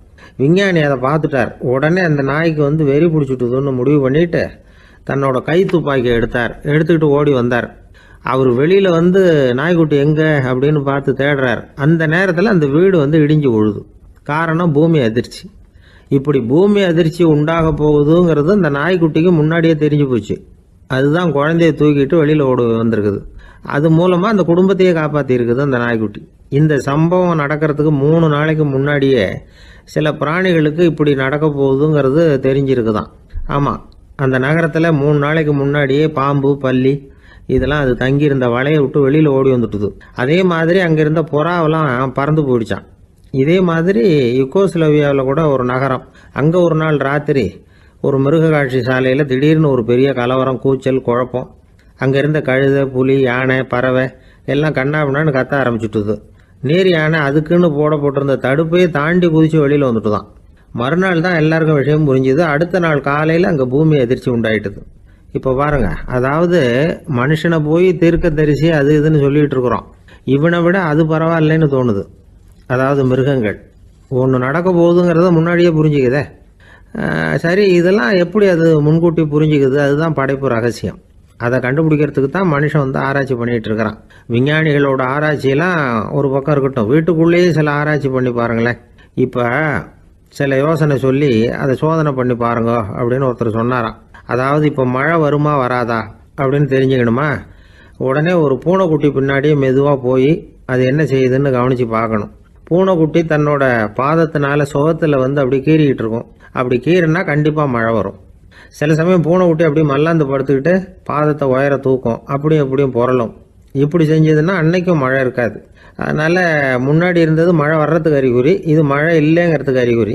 பறவைகள் பிராணிகள் இதுகளோட நடவடிக்கைகளை பார்த்துட்டு அதையெல்லாம் அடிப்படையாக வச்சு தான் காலநிலையை கண்டுபிடிக்கிற கருவிகளை கண்டுபிடிச்சிருக்கிறாங்க. வாத்து இருக்குல்ல, சில சமயம் தன்னோட அழகை தன்னோட இறகுகளில் அப்படியே புதைச்சிக்கும். அப்படி செஞ்சால் குளிர்காலம் வரப்போகுதுன்னு அர்த்தம். பருவநிலை குளிராக மாறப்போகுதுங்கிறதுக்கு இதுதான் அறிகுறி. சிட்டுக்குருவி இருக்குதுல்ல, அதெல்லாம் புழுதியில் உழுந்து புரளும், சிறகுகளை வந்து படபடன்னு அடிச்சுக்கும்.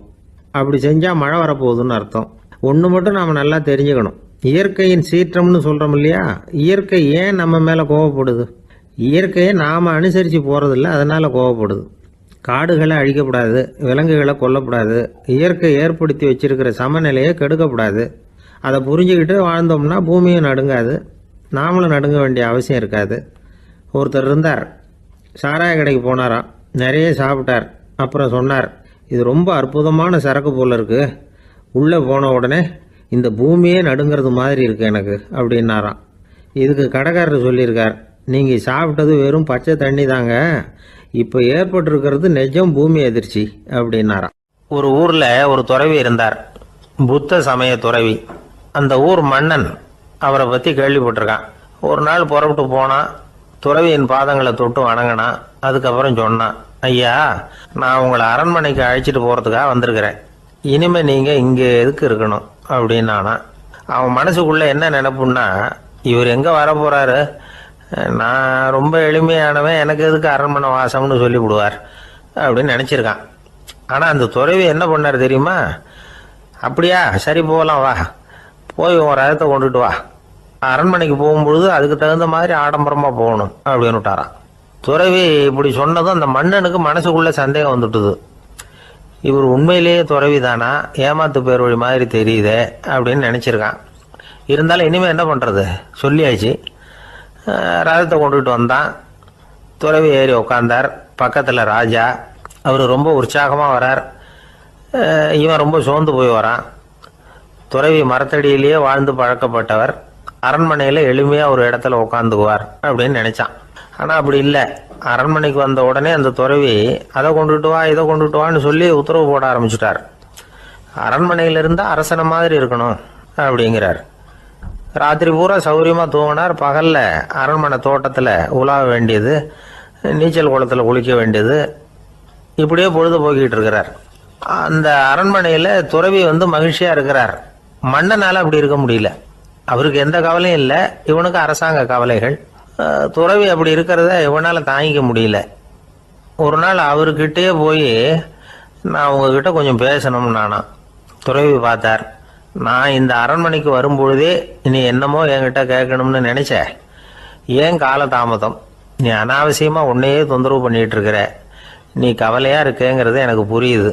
நான் மரத்தடியில் இருந்தப்போ கூட என்னை அடிக்கடி வந்து சந்திச்சுக்கிட்டு இருப்பேன், ஏதாவது விளக்கம் கேட்கறது உண்டு. இங்கே வந்த பிறகு என்னை சந்திக்கிறது கூட அபூர்வமாக போயிட்டுது. நீ இப்போ என்ன கேட்க போறேங்கிறது எனக்கு தெரியும், இருந்தாலும் கேள் அப்படின்னாராம். வேற ஒன்றும் இல்லைங்க, இப்போ உங்களுக்கும் எனக்கு என்ன வித்தியாசம், 2 பேரும் அரண்மனையில் தான் இருக்கிறோம். நீங்கள் மகிழ்ச்சியாக இருக்கிறீங்க, நான் அப்படி இருக்க முடியல.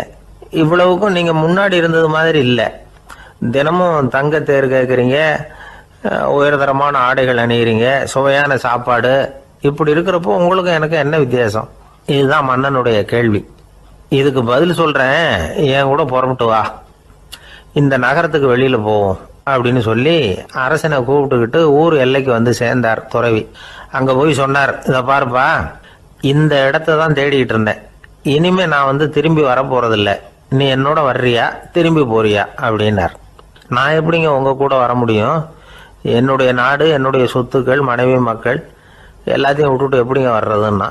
இப்போ அந்த துறவி சொன்னார், இப்போ வித்தியாசத்தை தெரிஞ்சுக்கிட்டியா, நான் அரண்மனையில் இருந்தேன், எல்லா வித பொருள்களும் உடையவனாக இருந்தேன், ஆனால் எதையும் சொந்தம் கொண்டாடுறவனா இருக்கல. ஆனால் நீ அப்படி இல்லை, எல்லாத்தையும் சொந்தம் கொண்டாடிக்கிட்டு இருக்கிற.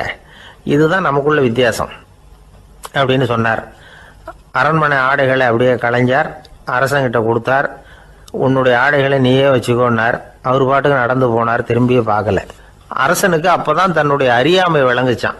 இதுல இருந்து நாம புரிஞ்சுக்க வேண்டியது என்னன்னா, இந்த உலகத்துல எத்தனையோ பொருள்கள், அதையெல்லாம் முறையா பயன்படுத்தினா மகிழ்ச்சி. அதை விட்டுட்டு அதுக்கெல்லாம் சொந்தம் கொண்டாட ஆரம்பிச்சா கவலை. நம்ம ஆட்கள் சொந்தம் கொண்டாடுற விதமே தனி. ஒரு ஆளு இன்னொருத்தங்கிட்ட ஒரு கொடை கடன் வாங்கியிருந்தான், திருப்பி கொடுக்கல. கொடையை கொடுத்தவன் கேட்டான், என்கிட்ட கடன் வாங்கினிய கொடை, அதை கொஞ்சம் திருப்பி தர்றியான்னா. அது உனக்கு இப்போ அவசரமா தேவைப்படுதா அப்படின்னு கேட்டான் இவன். எனக்கு தேவைப்படல, அந்த கொடையை நான் யாருக்கிட்ட வாங்கியிருந்தேனோ அவனுக்கு இப்போ அது அவசரமா தேவைப்படுது அப்படின்னு அந்த ஆள். ஒரு ரயில் வேகமா போயிட்டு இருக்கு. அது ஒரு ரயில்வே ஸ்டேஷன்ல கொஞ்ச நேரம் நின்னுது. அப்போ அதுல ஒரு ஆள் ஏறினார்.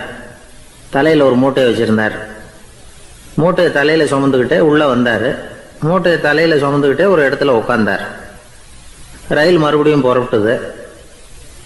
இவர் தன் தலையில இருந்த மூட்டையை கீழே இறக்கி வைக்கணும்ல, வைக்கல, சுமந்துக்கிட்டே வர்றார். எதிரில் உட்காந்துருந்தவர் கேட்டார், ஏங்க ஏன் இப்படியே உட்காந்துருக்குறீங்க தலையில மூட்டையை வச்சுக்கிட்டு? மூட்டையை கீழே இறக்கி வைக்கலாமே அப்படின்னார். வேணாங்க, பாவம், தலையில இருக்கிற மூட்டையை இறக்கி ரயிலில் வச்சா ரயிலுக்கு பாரம் அதிகமாக இருக்கும் அப்படின்னார் அவரு. இப்படி ஒரு ஆளை பார்த்தா நமக்கு சிரிப்பு தான் வரும். ஏன்னா ரயிலுங்கிறது அந்த மூட்டையையும் சேர்த்து சுமந்துக்கிட்டு தான் போகுது. அவன் அந்த மூட்டையை தலையில வச்சிருந்தாலும் ஒண்ணுதான், தரையில வச்சிருந்தாலும் ஒண்ணுதான். அதனால ரயிலுக்கு எந்த மாற்றமும் ஏற்பட போறதில்ல. அதே மாதிரி தான் நம்ம மனமும். இதுவும் ஒரு தேவையில்லாத சுமை, அனாவசியமா சுமந்துக்கிட்டு இருக்கிறோம். இத கீழே இறக்கி வச்சுட்டா வாழ்க்கை பிரயாணம் சுகமா இருக்கும். ரயில் பிரயாணம் பண்ற அந்த ஆள் மூட்டையை சுமக்கிறான், வாழ்க்கை பிரயாணம் பண்ற நாம மனசை சுமக்கிறோம். இது ரெண்டுக்கும் எந்த வித்தியாசமும் இல்லை. மனசை கீழே இறக்கி வச்சுட்டா பாரம் இல்லாமல் வாழலாம், பறவைகள் மாதிரி பறக்கலாம், குழந்தைகள் மாதிரி கள்ளங்கபடம் இல்லாம வாழலாம். இந்த வெளி உலகத்துல நாம நிலை பெற்று இருக்கணும், வேரூன்றி இருக்கணும். அதே சமயம் நம்முடைய உள்வெளியில ஆன்மீக வாழ்க்கையில பாரம் இல்லாம இருக்கணும். அப்போ பறக்கணும், நதியை போல ஓடணும், மிதக்கணும். பயணம் சுகமா இருக்கும், களைப்பு தெரியாது, கவலை தெரியாது. ஒரு சீடன் போதி தர்மரை நாடி வந்தான். குருவே, நீங்கள் என்ன வெறுமையாக இருக்க சொன்னீங்க, நான் இப்போ மறுபடியும் வெறுமையானவன் ஆகிட்டேன், அதனால இப்போ என்ன செய்ய சொல்றீங்க என்ன அப்படின்னு சொல்லி நின்னான். உடனே அந்த குரு பக்கத்தில் இருந்த ஒரு குச்சியை எடுத்து அவன் தலையில் அடிச்சு, போய் அந்த வெற்றுத்தன்மையையும் வீசி எறிந்து விட்டு வா அப்படின்னார். நான் இப்போ காலியா இருக்கிறேன்னு ஒருத்தன் சொல்றான்னு வச்சுங்க, அது உண்மை இல்லை. ஏன்னா இன்னமும் அதுல நான்கிற எண்ணம் இருக்குது. எந்த சிந்தனையும் இல்லாம இருக்கிறது கடினம்தான். ஆனாலும் மனிதன் அதுல உள்ள நுட்பத்தை புரிஞ்சுக்கிட்டான்னா இவ்வளவு தூரம் தூக்கி சுமந்துக்கிட்டு வந்த அந்த மனதின் முட்டாள்தனத்தை அவனே பார்த்துட்டு சிரிப்பான். இதுதான் பெரியவங்க சொல்லியிருக்கிற ஆலோசனை. நம்மால் ஒருத்தன் தலையில ஒரு பெரிய மூங்கில் கூடையோட ரயில்ல உட்கார்ந்தான். கூடை தலையில இருந்தது, கீழே இறக்கி வைக்கல. எதிரில் இருந்தவர் கேட்டார், ஏங்க எதுக்காக அதை அனாவசியமா சுமந்துக்கிட்டே இருக்கீங்க, கீழே இறக்கி வைங்களேன்னார். இல்லைங்க, நான் வீட்டை விட்டு புறப்படும் பொழுதே என் பையன் சொல்லிவிட்டான், கூடைய தலையை விட்டு இறக்கக்கூடாதுன்னு அப்படின்னார். அவன் சின்ன பையன், விவரம் இல்லாமல் சொல்லியிருப்பான். இப்போ என்ன நேரில் வந்தால் பார்த்துக்கிட்டு இருக்கிறான், நீங்கள் இறக்கி வைங்கன்னார் அவர். அவன் நேரில் பார்த்துக்கிட்டு இல்லை, இருந்தாலும் நான் இந்த கூடையை கீழே இறக்கி வச்சா அது அவனுக்கு தெரிஞ்சிடும் அப்படின்னாரு இவர். அது எப்படின்னார் அவர். அவன் தனக்கு டிக்கெட் வாங்க வேணாம்னு சொல்லி இப்போ இந்த கூடைக்குள்ளதான் உட்கார்ந்துருக்கிறான் அப்படின்னார் இவர். ஒரு சராசரி மனிதனுடைய இயல்பு என்ன? இன்பம் வந்தா துள்ளி குதிப்பான், துன்பம் வந்தா சோர்ந்து போய் ஒரு மூலையில உட்காந்துருவான். இவன் தான் சராசரி மனிதன். ஆனா ஒருத்தன் இன்பம் வந்தா அதுக்காக மகிழ்ச்சி அடையறதில்ல, துன்பம் வந்தா அதுக்காக சோர்ந்து போறதில்லை அப்படின்னு வச்சுக்கோங்க. அப்படி இருந்தா அவன் சாதாரண ஆள் கிடையாது. ஒரு ஊர்ல ஒரு ஞானி இருந்தார். அவரை தேடிட்டு ஒரு பெரியவர் வந்தார். ஐயா, ஞானத்துல சிறந்த ஞானம் எது அப்படின்னு கேட்டாராம். இதுக்கு அந்த ஞானி என்ன பதில் சொன்னார் தெரியுமா?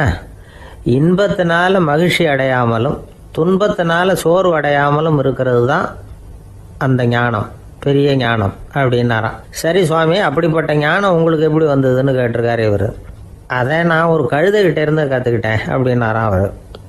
இவருக்கு ஒன்றும் புரியல, ஒரு மாதிரியாக முழிச்சிருக்கிறார். இதை அவர் புரிஞ்சுக்கிட்டார். நீங்கள் நாளைக்கு காலையில் நம்முடைய ஆசிரமத்துக்கு வாங்க, புரிய வைக்கிறேன்னாராம். சரின்னு அவர் போயிட்டார். மறுநாள் காலையில் ஆசிரமத்துக்கு வந்து சேர்ந்தார். ஞானி அவரை கூப்பிட்டு உட்கார வச்சார். வாங்க, வந்து இப்படி உட்காருங்க, கொஞ்ச நேரத்தில் இந்த வழியாக ஒரு கழுதை போகும், அதை கவனித்து பாருங்கன்னாராம். இவருக்கு இன்னமும் ஒன்றும் புரியாமல் போச்சு, ஒரே குழப்பம். இருந்தாலும் அந்த ஞானி சொன்னது மாதிரியே உட்காந்துருக்கிறார். கொஞ்ச நேரத்தில் அந்த வழியாக ஒரு கழுதை போச்சு. அது முதுக நிறைய அழுக்கு மூட்டைகள், அதை சுமந்துக்கிட்டு போகுது. ஒரு சலவை தொழிலாளி அதை ஓட்டிகிட்டு போகிறார். கொஞ்சம் தூரத்தில் ஒரு ஆறு இருக்குது. அங்கே போய் துணியெல்லாம் சுத்தப்படுத்திக்கிட்டு சாயந்தரமாக திரும்பி இந்த வழியாகவே வருவாங்க. ஞானி சொன்னது மாதிரியே இந்த பெரியவர் அழுக்கு மூட்டையை சுமந்துக்கிட்டு போகிற அந்த கழுதையை கவனித்தார். கழுதை போயிட்டுது. அதுக்கப்புறம் ஞானியை திரும்பி பார்த்தார். இப்போ அந்த ஞானி சொன்னார், சாயந்தரம் வரைக்கும் நீங்கள் இங்கேயே இருக்கணும்னார். அதே மாதிரி இவர் இருந்தார். சாயந்தரமாக அந்த ஞானி சொன்னார், ஐயா, இப்போ கொஞ்ச நேரத்தில் அந்த கழுதை இந்த வழியாக திரும்பி வரும், அதையும் கவனித்து பாருங்கன்னார். இவரும் கவனித்து பார்க்குறார். கழுதை வந்தது. அது முதுகில் சலவை செய்யப்பட்ட துணி மூட்டை, அது பாட்டுக்கு சுமந்துக்கிட்டு போய்கிட்டு இருக்குது. பெரியவருக்கு ஒன்றும் புரியல, பொறுமை இழந்துட்டார். சரி சுவாமி, இந்த கழுதைக்கும் உங்கள் ஞானத்துக்கும் என்ன சம்பந்தம் அப்படின்னார். இப்போ அந்த ஞானி விளக்கினார், ஐயா, இந்த கழுதை இதே மாதிரி தினமும் காலையில் அழுக்கு மூட்டைகளை சுமந்துக்கிட்டு ஆற்றுக்கு போகுது, மாலையில் வெண்மையான சுத்தமான துணிகளை சுமந்துக்கிட்டு திரும்பி ஊருக்கு போகுது. காலையில் இது போகும் பொழுது முதுகில் அழுக்கு மூட்டைகளை சுமந்துக்கிட்டு போகிறோமேங்கிற வருத்தமும் அதுக்கு கிடையாது. சாயந்தரம் திரும்பி வரும்பொழுது சுத்தமான துணிகளை சுமந்துக்கிட்டு வர்றோமேங்கிற மகிழ்ச்சியும் அதுக்கு இல்லை. இதை பார்த்து தான் நான் அது மாதிரி ஞானத்தை கற்றுக்கிட்டேன் அப்படின்னாராம். அதனால் யார் கற்றுக் கொடுக்குறாங்க அப்படிங்கிறத விட எதை கற்றுக்கிறோம் அப்படிங்கிறது தான் முக்கியம். ஒரு சினிமா பார்க்குறோம், ஒரு அருவி கொட்டுறது மாதிரி காட்சி வருது, தண்ணீர் வழியுது. படம் முடிஞ்சதும் பார்த்தீங்கன்னா அந்த திரை என்ன நனைஞ்சு போயா இருக்கும். ஒரு தீப்பிடிச்சு எரியிற காட்சியே சினிமாவில் பார்க்குறீங்க, காட்சி முடிஞ்சதும் அந்த வெண் திரையே கருகி போயா இருக்கும். படத்தில் வர்ற தண்ணீரும் நெருப்பும் அந்த திரையை பாதிக்கிறது இல்லை. நாம் அந்த திரை மாதிரி இருக்கிறதுக்கு கற்றுக்கணுமா. அந்த பக்குவம் வந்துவிட்டதுன்னா இன்பமும் துன்பமும் நம்ம எதுவும் செய்யாது. ஒரு சினிமாவை பார்க்குற வரைக்கும் சிரிக்கலாம், அழலாம். பார்த்துட்டு வெளியில் வரும்பொழுது அழுதுகிட்டே வரக்கூடாது. ஒருத்தர் வந்தார், அப்படி படம் முடிஞ்சு வெளியில் வரும்பொழுது அருவி மாதிரி கண்ணீர் சிந்திக்கிட்டே வரார். ஏன் சார், படம் அவ்வளவு சோகமா அப்படின்னு கேட்டார். இன்னொருத்தர், இல்லை சார், கூட்டம் ரொம்ப குறைச்சல் சார், மொத்தம் படம் பார்க்க வந்தவங்களே 15 பேர் தான் சார் அப்படின்னார் கண்ணீரை தொடச்சிக்கிட்டே. அதுக்கு நீங்கள் ஏன் சார் அழறீங்கன்னு கேட்டார் அவர். இந்த படத்தோட தயாரிப்பாளரே நான் தான் சார் அப்படின்னாரா இவர். ஒரு ஊரில் ஒரு இளைஞன் இருந்தான். ஒரு நாள் அவன் ஒரு குருவை தேடிட்டு புறப்பட்டான். ஊரை விட்டு வெளியில் போனான். போகிற வழியில் ஒரு காடு. அந்த காட்டில் ஒரு மரத்தடியில் ஒரு பெரியவர் உட்காந்துருக்கிறார். அமைதியாக மௌனமாக அவர் அமர்ந்திருக்கிறார். இந்த பெரியவரை விசாரிக்கலாம், குருவை தேடி கண்டுபிடிக்கிறதுக்கு இவர் ஏதாவது ஒரு வழி சொல்லி கொடுப்பார் அப்படின்னு நினச்சிக்கிட்டு அவரை நெருங்கினான். ஐயா, எனக்கு ஒரு குரு தேவை, எங்கே கிடைப்பார், அவரை எப்படி அடையாளம் கண்டுபிடிக்கிறது, அதை பற்றி ஏதாவது விவரம் சொன்னீங்கன்னா நான் கண்டுபிடிச்சிக்குவேன் அப்படின்ட்டுருக்கான். பெரியவர் நிமிர்ந்து பார்த்தார். தம்பி, அது ரொம்ப சுலபம். அவர் வயசானவராக இருப்பார், என்னை விட சுமார் 30 வயசு அதிகமாக இருக்கும். அவர் ஒரு மரத்தடியில் தான் உட்காந்துருப்பார் அப்படின்ட்டுருக்கான். சரிங்க பெரியவரே, அது என்ன மாதிரியான மரம், எப்படி இருக்கும் அப்படின்னு கேட்டிருக்கான். பெரியவர் அந்த விவரங்களையும் சொல்லியிருக்கிறாரு. அது மட்டும் இல்லை, சந்திக்கிற நாள், நேரம், வினாடி முதற்கொண்டு எல்லா விவரங்களையும் துல்லியமாக சொன்னாராம். இவ்வளவு விவரங்களை இவரால் எப்படி சொல்ல முடியுது அப்படின்னு இவனுக்கு ஆச்சரியம். இருந்தாலும் அந்த பெரியவர் கடைசியாக ஒரு விவரம் சொன்னார். அது என்ன தெரியுமா, எப்படியும் நீ அவரை சந்திக்கிறதுக்கு ஒரு 30 வருஷம் ஆகும் அப்படின்னு சொல்லிவிட்டாராம். ரொம்ப நன்றிங்க பெரியவரே அப்படின்னு சொல்லிவிட்டு அந்த இளைஞன் புறப்பட்டுருக்கான். இப்போ அவனுக்கு குரு பற்றின விவரம் எல்லாம் கிடைச்சிட்டுது, சந்திக்கிற நேரமும் தெரிஞ்சுட்டுது. ஆனால் 30 வருஷம் அவரை தேடி அலைய வேண்டியிருக்குமே. அவன் தேட ஆரம்பித்தான். காடு மலை எல்லாம் சுற்றி அலைஞ்சான். பல வருஷங்கள் தேடினான், அழுத்து போயிட்டான். கடைசியில் அவனுக்கும் வயசாகிட்டுது. கடைசியில் தன்னுடைய சொந்த ஊருக்கே திரும்பி போய்கிட்டு இருந்தான்.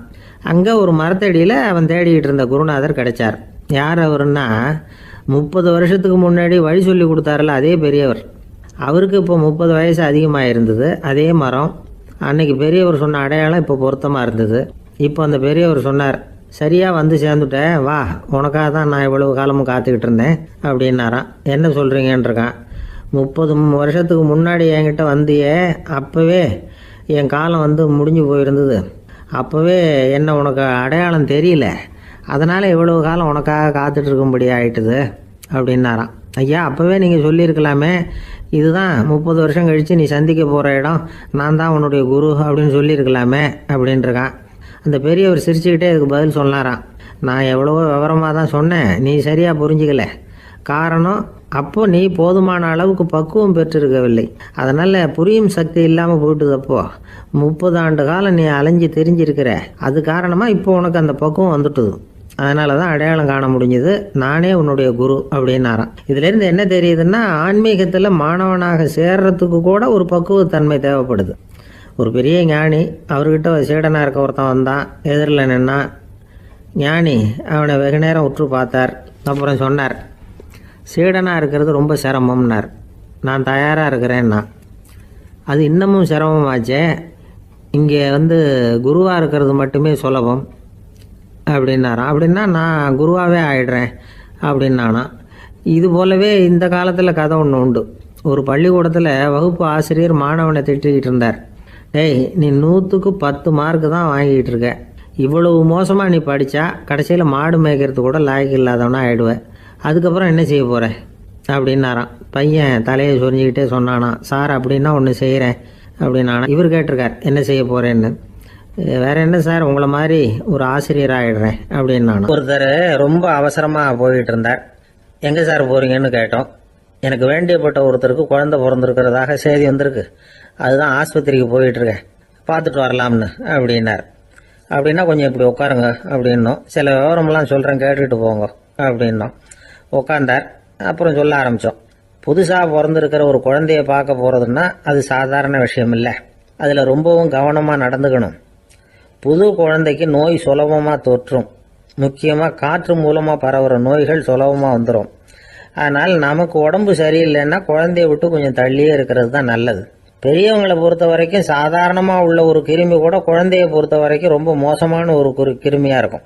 சில வெளிநாடுகளில் எப்படி தெரியுமா, பிறந்த குழந்தை தூங்கிக்கிட்டு இருக்கிற ஒரு ரூமுக்கு போகணும்னா போகிறவங்க முகமூடி போட்டுக்கணும், காலணிகளை மாற்றிக்கணும், அவ்வளவு சுத்தமாக உள்ளே போய் பார்த்துட்டு வரணும். பொதுவாக சில ஆஸ்பத்திரிகளில் பார்த்தீங்கன்னா பார்வையாளர்கள் நேரத்தில் விசிட்டிங் ஹவர்ஸ் தாயை விட்டு குழந்தைய தனியாக பிரித்து வச்சுருவாங்க. எதுக்குன்னு நினைக்கிறீங்க? அந்த நேரம் பல பேர் வருவாங்க போவாங்க, அவங்க கை கால் சுத்தமாக இருக்காது. சுத்தம் இல்லாத கைகள் மூலமாக கிருமிகள் பரவும்.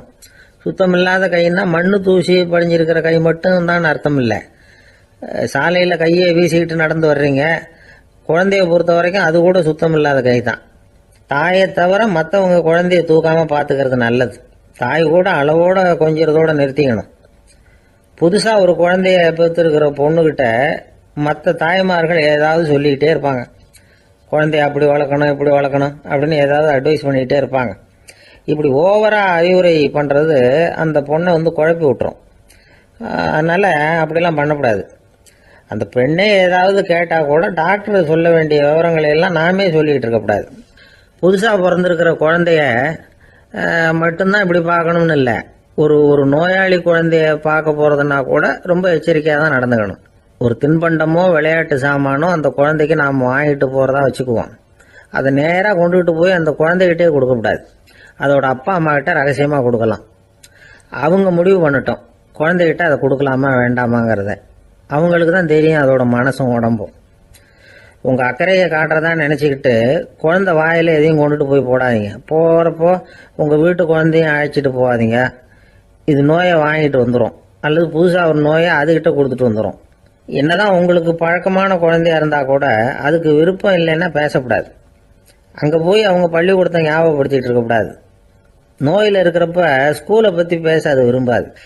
ஆஸ்பத்திரியை விட்டு வெளியில் புறப்படுறப்போ குழந்தைகிட்ட சொல்லணும்னு அவசியம் இல்லை. அதோட அப்பா அம்மா கிட்ட சொல்லிவிட்டு புறப்பட்டா போதும், குழந்தை கோபிச்சிக்காது. சமூக சம்பிரதாயத்தை பற்றி அது கவலைப்படுறதில்லை. இப்படி எல்லா விவரமும் நம்ம எதிரில் உட்காந்துருந்தவங்க கிட்ட சொல்லி முடித்தோம். ரொம்ப நன்றி சார் அப்படின்னு சொல்லிவிட்டு அவர் புறப்பட்டார். குழந்தைங்க கொஞ்சம் வளர்கிற வரைக்கும் தான் நாம் எச்சரிக்கையாக இருக்கணும்னு இல்லை, வளர்ந்த பிறகு இன்னும் எச்சரிக்கையாக இருக்கணும். ஒரு பையன் பள்ளிக்கூடத்துலேருந்து திரும்பி வீட்டுக்கு வந்தான். முகம் பூரா நகத்தால் கீறி இருந்தது. அப்பா பார்த்து பயந்துட்டார். யாருடா உன்னை இப்படி பண்ணது அப்படின்னார். என் கூட படிக்கிற இன்னொரு பையன்னா. நாளைக்கு உன் கூட பள்ளிக்கூடத்துக்கு வர்றேன், நீ எனக்கு அவனை அடையாளம் காட்ட முடியுமான்னார். அது ரொம்ப சுலபம் நான் பையன். எப்படின்னார் அப்பா. அவன் காதில் ஒன்று கையோடு எடுத்துகிட்டு வந்திருக்கிறேன், இதோ என் பையில தான் வச்சுருக்கேன் அப்படிங்கிறான் அந்த பையன். ஒருத்தர் ஒரு தவறு செஞ்சு விடுறாருன்னு வச்சுக்கோங்க. உடனே நீ செஞ்சது தவறு அப்படின்னு சொல்கிறது ஒரு வகை. அதுக்கு பதிலாக எது சரின்னு அவர் புரிந்து கொள்ள உதவி செய்கிறது இன்னொரு வகை. இந்த ரெண்டாவது வகை இருக்குது பாருங்கள், நிர்வாக இயலில் இது ரொம்ப முக்கியம். அலுவலகத்தில் வேலை பார்க்குற ஒருத்தர் முக்கியமாக தெரிஞ்சுக்க வேண்டியது என்ன தெரியுமா? சக ஊழியர்கள்கிட்ட எப்படி பழகணும், மேலதிகாரிகள்கிட்ட எப்படி பழகணும், தனக்கு கீழே வேலை செய்கிறவங்க கிட்ட எப்படி பழகணும், வாடிக்கையாளர்கள்கிட்ட எப்படி பழகணும், இவங்க எல்லார்கிட்டையும் செம்மையான உறவை ஏற்படுத்திக்கிறது எப்படி, இதையெல்லாம் சொல்லிக் கொடுக்குற பாடம் தான் இன்டர் பர்சனல் ஸ்கில், திறமையான உறவு அப்படிங்கிறது. எந்த வேலையில் இருந்தாலும் சரி, இந்த உறவுகளை வளர்க்கும் திறன் உள்ளவங்க சீக்கிரம் முன்னுக்கு வந்துடுறாங்க. மற்றவங்க கிட்ட உறவை பலப்படுத்திக்கிறது எப்படி அப்படின்னு தெரிஞ்சுக்கிட்டோம்னா எந்த ஒரு தடையையும் சுலபமாக தாண்டி செய்கிற தொழிலில் முன்னுக்கு வந்துடலாம். ஹார்வர்டு பல்கலைக்கழகத்தில் ஒரு கணக்கெடுப்பு பண்ணி பார்த்தாங்களாம். பார்க்குற வேலையில் எது மாதிரி குணாதிசயம் உள்ளவங்க வேகமாக முன்னுக்கு வர்றாங்க அப்படின்னு தெரிஞ்சுக்கிறதுக்காக இந்த கணக்கெடுப்பு. வெவ்வேறு துறையில் வேகமாக முன்னுக்கு வந்திருக்கிற பல பேரை சந்தித்து இந்த சர்வேயை நடத்தியிருக்கிறாங்க. அவங்க கண்டுபிடிச்சி சொல்லியிருக்கிற உண்மை என்ன தெரியுமா? ஒருத்தர் ஒரு வேலையில் இருந்தால் அது சம்பந்தப்பட்ட சப்ஜெக்ட் பற்றிய அறிவு 35% இருந்தால் போதுமா. ஆனால் உறவுகளை வளர்க்கக்கூடிய திறன், இன்டர் பர்சனல் ஸ்கில்லு 65% வேணும். இப்படி உள்ளவங்க சீக்கிரம் முன்னுக்கு வந்துவிடுறாங்களாம். அதனால் ஒருத்தருக்கு வேலை சரியாக புரியலைன்னா கூட விவரமாக மற்றவங்க கிட்ட பழகிறது எப்படின்னு புரிஞ்சால் போதும், அவர் முன்னுக்கு வந்துடலாம். அலுவலகங்களில் மட்டும் இல்லை, எல்லா இடங்கள்லையும் இது ரொம்ப முக்கியம். வீட்டுக்குள்ளேயும் இது ரொம்ப முக்கியம், வீட்டுக்கு வெளியேயும் இது முக்கியம். அடுத்தவங்க கிட்ட பழகிறது எப்படிங்கிறத தெரிஞ்சிக்காதவன் வாழ்க்கையில் முன்னேற முடியாது. இன்றைக்கி ஆயுதங்களால் காயப்படுத்தி கொள்ளுகிறவர்களை விட வார்த்தைகளால் காயப்படுத்தி கொள்ளுகிறவர்கள் தான் அதிகம். பெரியவங்க என்ன சொல்கிறாங்க தெரியுமா? நீங்கள் இந்த பூமியில் பிறந்ததன் அர்த்தம் பூர்த்தி ஆகணும்னா அடுத்தவங்களுக்கு உதவி பண்ணுங்க. அடுத்தவங்களுக்கு உதவி செய்ய முடியாவிட்டால் கூட பரவாயில்லை, ஆனால் யாரையும் புண்படுத்தி விடாதீங்க அப்படின்னு சொல்கிறாங்க. எனக்கு தெரிஞ்ச ஒருத்தர் ஒரு அலுவலகத்தில் வேலை பார்க்குறார். அவர் சொல்லுவார், எனக்கு இந்த இன்டர் பர்சனல் ஸ்கில் ரொம்ப அதிகம் சார். சக ஊழியர்கள்கிட்ட ரொம்ப சுமூகமாக நடந்துக்குவேன். என் கூட வேலை பார்க்குற ஒருத்தருக்கு ஏதாவது ஒரு கஷ்டம்னா அந்த சமயத்தில் அவர் செய்ய வேண்டிய வேலையை நான் செஞ்சுருவேன் சார் அப்படிம்பார். நான் அவர்கிட்ட சமீபத்தில் அப்படி ஏதாவது செஞ்சுருக்கீங்களா அப்படின்னு கேட்டேன். செஞ்சுருக்கேன் சார். போன வாரம் புதன்கிழமை ஆஃபீஸில் என் பக்கத்து சீட்டுக்காரருக்கு வயிற்று வலி. உடனே நான் மெடிக்கல் லீவ் போட்டுவிட்டு எங்கள் வீட்டுக்கு போயிட்டேன் சார் அப்படின்னார். இந்த உலகத்தில் உண்மையாகவே வேதாந்தம் பேசுகிறவங்களும் உண்டு, உள்ளுக்குள்ளே வேறு மாதிரி இருந்துக்கிட்டு வெளியில் வேதாந்தம் பேசுகிறவங்களும் உண்டு. ஒரு ஆள் இருந்தார். அவரும் ஒரு கடை வச்சு வியாபாரம் பண்ணிக்கிட்டு இருந்தார். மகா கஞ்சன், யாருக்கும் எந்த உதவியும் செய்ய மாட்டார். எச்சில் கையென்ன ஈர கையை கூட உதற மாட்டார். அப்படிப்பட்ட மனுஷன். அந்த ஊருக்கு ஒரு முனிவர் வந்துக்கிட்டு இருந்தார். வருஷத்துக்கு ஒரு தடவை வருவார். ஒரு நாள் 2 நாள் இருப்பார், அப்புறம் போயிடுவார். அந்த முனிவர் வர்றப்போலாம் இந்த ஆள் எழுந்திரிச்சு ஓடி போய் அவரை வரவேற்பான். ரொம்ப பெரிய வேதாந்தி மாதிரி அவர்கிட்ட பேசிக்கிட்டு இருப்பான். காயமே இது பொய், வெறும் காற்றடைத்த பையும்மா, தர்மம் தலைகாக்கும்மா. பணம் என்ன சார் பணம், இன்னைக்கு ஒருத்தங்க கையில் இருக்கும், நாளைக்கு ஒருத்தங்க கையில் இருக்கும், எல்லாம் மாயம். எனக்கு தான் இன்னமும் இந்த சம்சார பந்தத்திலிருந்து விடுபடுறதுக்கு நேரம் வரலேம்மா. அந்த முனிவரும் இந்த ஆள் இப்படி சொல்கிறத கேட்ட உடனே, ஏப்பா அப்படி சொல்கிற, இப்போ கூட நீ சரின்னு சொல்லு, உனக்கு தீட்சை கொடுத்து இதிலேருந்து விடுபடுற ஞானத்தை போதிக்கிறேன் பார். உடனே அந்த ஆள் என்ன சொல்லுவான் தெரியுமா? ஐயோ சாமி, இப்போ அது எப்படிங்க முடியும், பிள்ளைங்கள்லாம் சின்ன சிறுசுங்க, அதுகளுக்கெல்லாம் ஒரு கல்யாணம் காட்சின்னு செஞ்சு கடமையை முடிச்சுட்டா நீங்கள் சொல்கிறபடி செஞ்சு விடலாம்மா. சரி, இன்னும் முனிவர் போயிடுவார். அடுத்த வருஷம் வருவார். இவன் வழக்கம் போல் வேதாந்தம் பேசுவான். சரி தீட்சை கொடுக்குறேன் வா அம்பார். பேரம்பேத்தியை பார்க்கணும், கோர்ட்டில் கேஸ் ஒன்று இருக்குது, அது முடியணும் அப்படின்னு தயங்க ஆரம்பிச்சிருவான். எல்லாம் சொல்லுவான், ஆனால் குடிக்கிறதுக்கு தண்ணி கூட கொடுக்க மாட்டான். ரொம்ப வருஷம் கழித்து மறுபடியும் ஒரு நாள் அந்த ஊருக்கு முனிவர் வந்தார். இவன் கடைக்கு வந்தார். அப்புறம் அங்கே கல்லாவில் நம்ம ஆள் இல்லை, அவன் புள்ள தான் உட்காந்துருக்கிறான். அப்பாவை போலவே புள்ளையும் எழுந்திரிச்சு ஓடியாந்து முனிவரை வரவேற்றான். அப்பா எங்கேன்னு விசாரித்தார் முனிவர். ஐயோ அதை ஏன் கேட்குறீங்க சாமி, உங்ககிட்ட தீட்சை வாங்கி இந்த சம்சார பந்தத்திலேருந்து விடுதலை பெறணும்னு சொல்லிக்கிட்டே இருப்பார், அது நிறைவேறாமலே போய் சேர்ந்துட்டார். போன மாதம் ஒரு நாள் திடீர்னு நெஞ்சு வலிக்குதுன்னார், அவ்வளோதான் போட்டுன்னு போயிட்டார் அப்படின்னு புலம்புனான் பையன். இதை கேட்டதும் முனிவர் சிரிச்சாராம். அவன் எங்கடா போவான், உன் அப்பா எங்கேயும் போகல, இதோ வாழை ஆட்டிக்கிட்டு உன் காலடியிலே இருந்துகிட்டு இருக்கான் பார் அப்படின்னு சொல்லி அங்கே நின்றுக்கிட்டு இருந்த ஒரு நாயை சுட்டி காட்டினாராம். என்ன சாமி சொல்கிறீங்க அப்படின்னு ஆச்சரியமாக கேட்டிருக்கான் பையன். உடனே முனிவர் அந்த நாயோட தலையில் ஒரு தட்டு தட்டி பேசுகிறா அப்படின்னாராம். உடனே அந்த நாய் வேதாந்தம் பேச ஆரம்பிச்சுட்டு தான். காயமே இது போய் வெறும் காற்றடைத்த பைய அப்படின்னு தான். முனிவர் சொன்னார், அடே இப்போவும் ஒன்றும் கெட்டு போகல, நீ விரும்புனா சொல்லு, உனக்கு தீட்சை கொடுத்து என் பின்னாடியே அழைச்சிட்டு போயிடுறேன், அங்கே அழைச்சிட்டு போய் உனக்கு ஞானத்தை போதிக்கிறேன், வர்றியா அப்படின்னு கேட்டிருக்கார். உடனே அந்த நாய் சொல்லிச்சான், ஐயோ அதை ஏன் கேட்குறீங்க சாமி, நான் உண்ணாமல் தின்னாமல் ஏராளமான சொத்து சேர்த்து வச்சுட்டேன், என் பிள்ளைங்க அதோட பெருமை தெரியாமல் ராத்திரி நேரம்லாம் கதவை திறந்து போட்டுட்டு தூங்கிடுவாங்க, அதனால் இப்படி நாயாக பிறந்து ராத்திரி பகலாக சுற்றி சுற்றி காவல் காத்துக்கிட்டு கிடக்கிறேன், இப்போ எப்படி சாமி வர முடியும் அப்படின்னு கேட்டுதான். அறியாமையிலேயே சுகம் கண்டு இப்படி இருக்கிற ஆளுங்களுக்கு எப்படி விடுதலை கிடைக்கும், எப்போ விடுதலை கிடைக்கும் அப்படின்னு கேட்குறார் தசாவதானி, திருக்குறள் பேர் ராமையா. அவர் கேட்குறது நியாயம் தானே. இந்த காலத்து பையன் ஒருத்தன் அப்பா கிட்ட சொன்னான், அப்பா இன்னைக்கு நான் 1 ரூபா மிச்சப்படுத்தி விட்டேன் அப்படின்னு நானான். அப்படியா, என்னடா பண்ணேன்னு கேட்டிருக்கார் அப்பா. டவுன் பஸ்ஸில் ஏறாமல் அது பின்னாடியே ஓடியாந்தேன், 1 ரூபா மிச்சம் தானே அப்படின்றான். அட பாவி, ஒரு ஆட்டோ பின்னாடி ஓடியாந்துருந்தா 10 ரூபா மிச்சமாயிருக்குமே, வேஸ்ட் பண்ணிட்டியே அப்படின்னாராம் அந்த அப்பா. இந்த உலகத்தில் நாம் நல்லபடியாக இருக்கணும்னா அதுக்கு முக்கியமாக தேவைப்படுறது 2. ஒன்று செல்வம், இன்னொன்று அறிவு. சரி, இது 2ல் சிறந்தது எது அப்படின்னு ஒரு கேள்வி கேட்டால் என்ன பதில் சொல்கிறது? இதே கேள்வியை ஹஸ்ரத் அலி அவர்கள்கிட்ட கேட்டாங்களாம். அவர் ஒரு பெரிய அறிஞர். கேள்வி கேட்டவங்களும் சாதாரண ஆட்கள் இல்லை, இவங்களும் அறிஞர்கள். ஒரு நாள் ஹஸ்ரத் அலி அவர்கள்கிட்ட 10 அறிஞர்கள் வந்தாங்களாம். ஐயா, நாங்கள் 10 பேரும் உங்ககிட்ட ஒரே கேள்வியை தான் கேட்க வந்திருக்கிறோம், ஆனால் எங்கள் 10 பேருக்கும் நீங்கள் தனித்தனியாக பதில் சொல்ல முடியுமா அப்படின்னு கேட்டிருக்காங்க. அதாவது அவங்க ஒரே கேள்விக்கு இவர்கிட்ட இருந்து 10 விதமான பதில் எதிர்பார்க்குறாங்க. சரி கேளுங்க, என்ன கேள்வி அப்படின்னார் அவர். அப்போ தான் அவங்க கேட்டாங்களாம், செல்வம் அறிவு இது 2ல் சிறந்தது எது, இதுதான் கேள்வி. ஹஸ்ரத் அலி என்ன பண்ணார் தெரியுமா? அவங்கள ஒவ்வொருத்தராக கூப்பிட்டார், ஒவ்வொரு விதமான பதிலை சொல்லி அனுப்புனார்.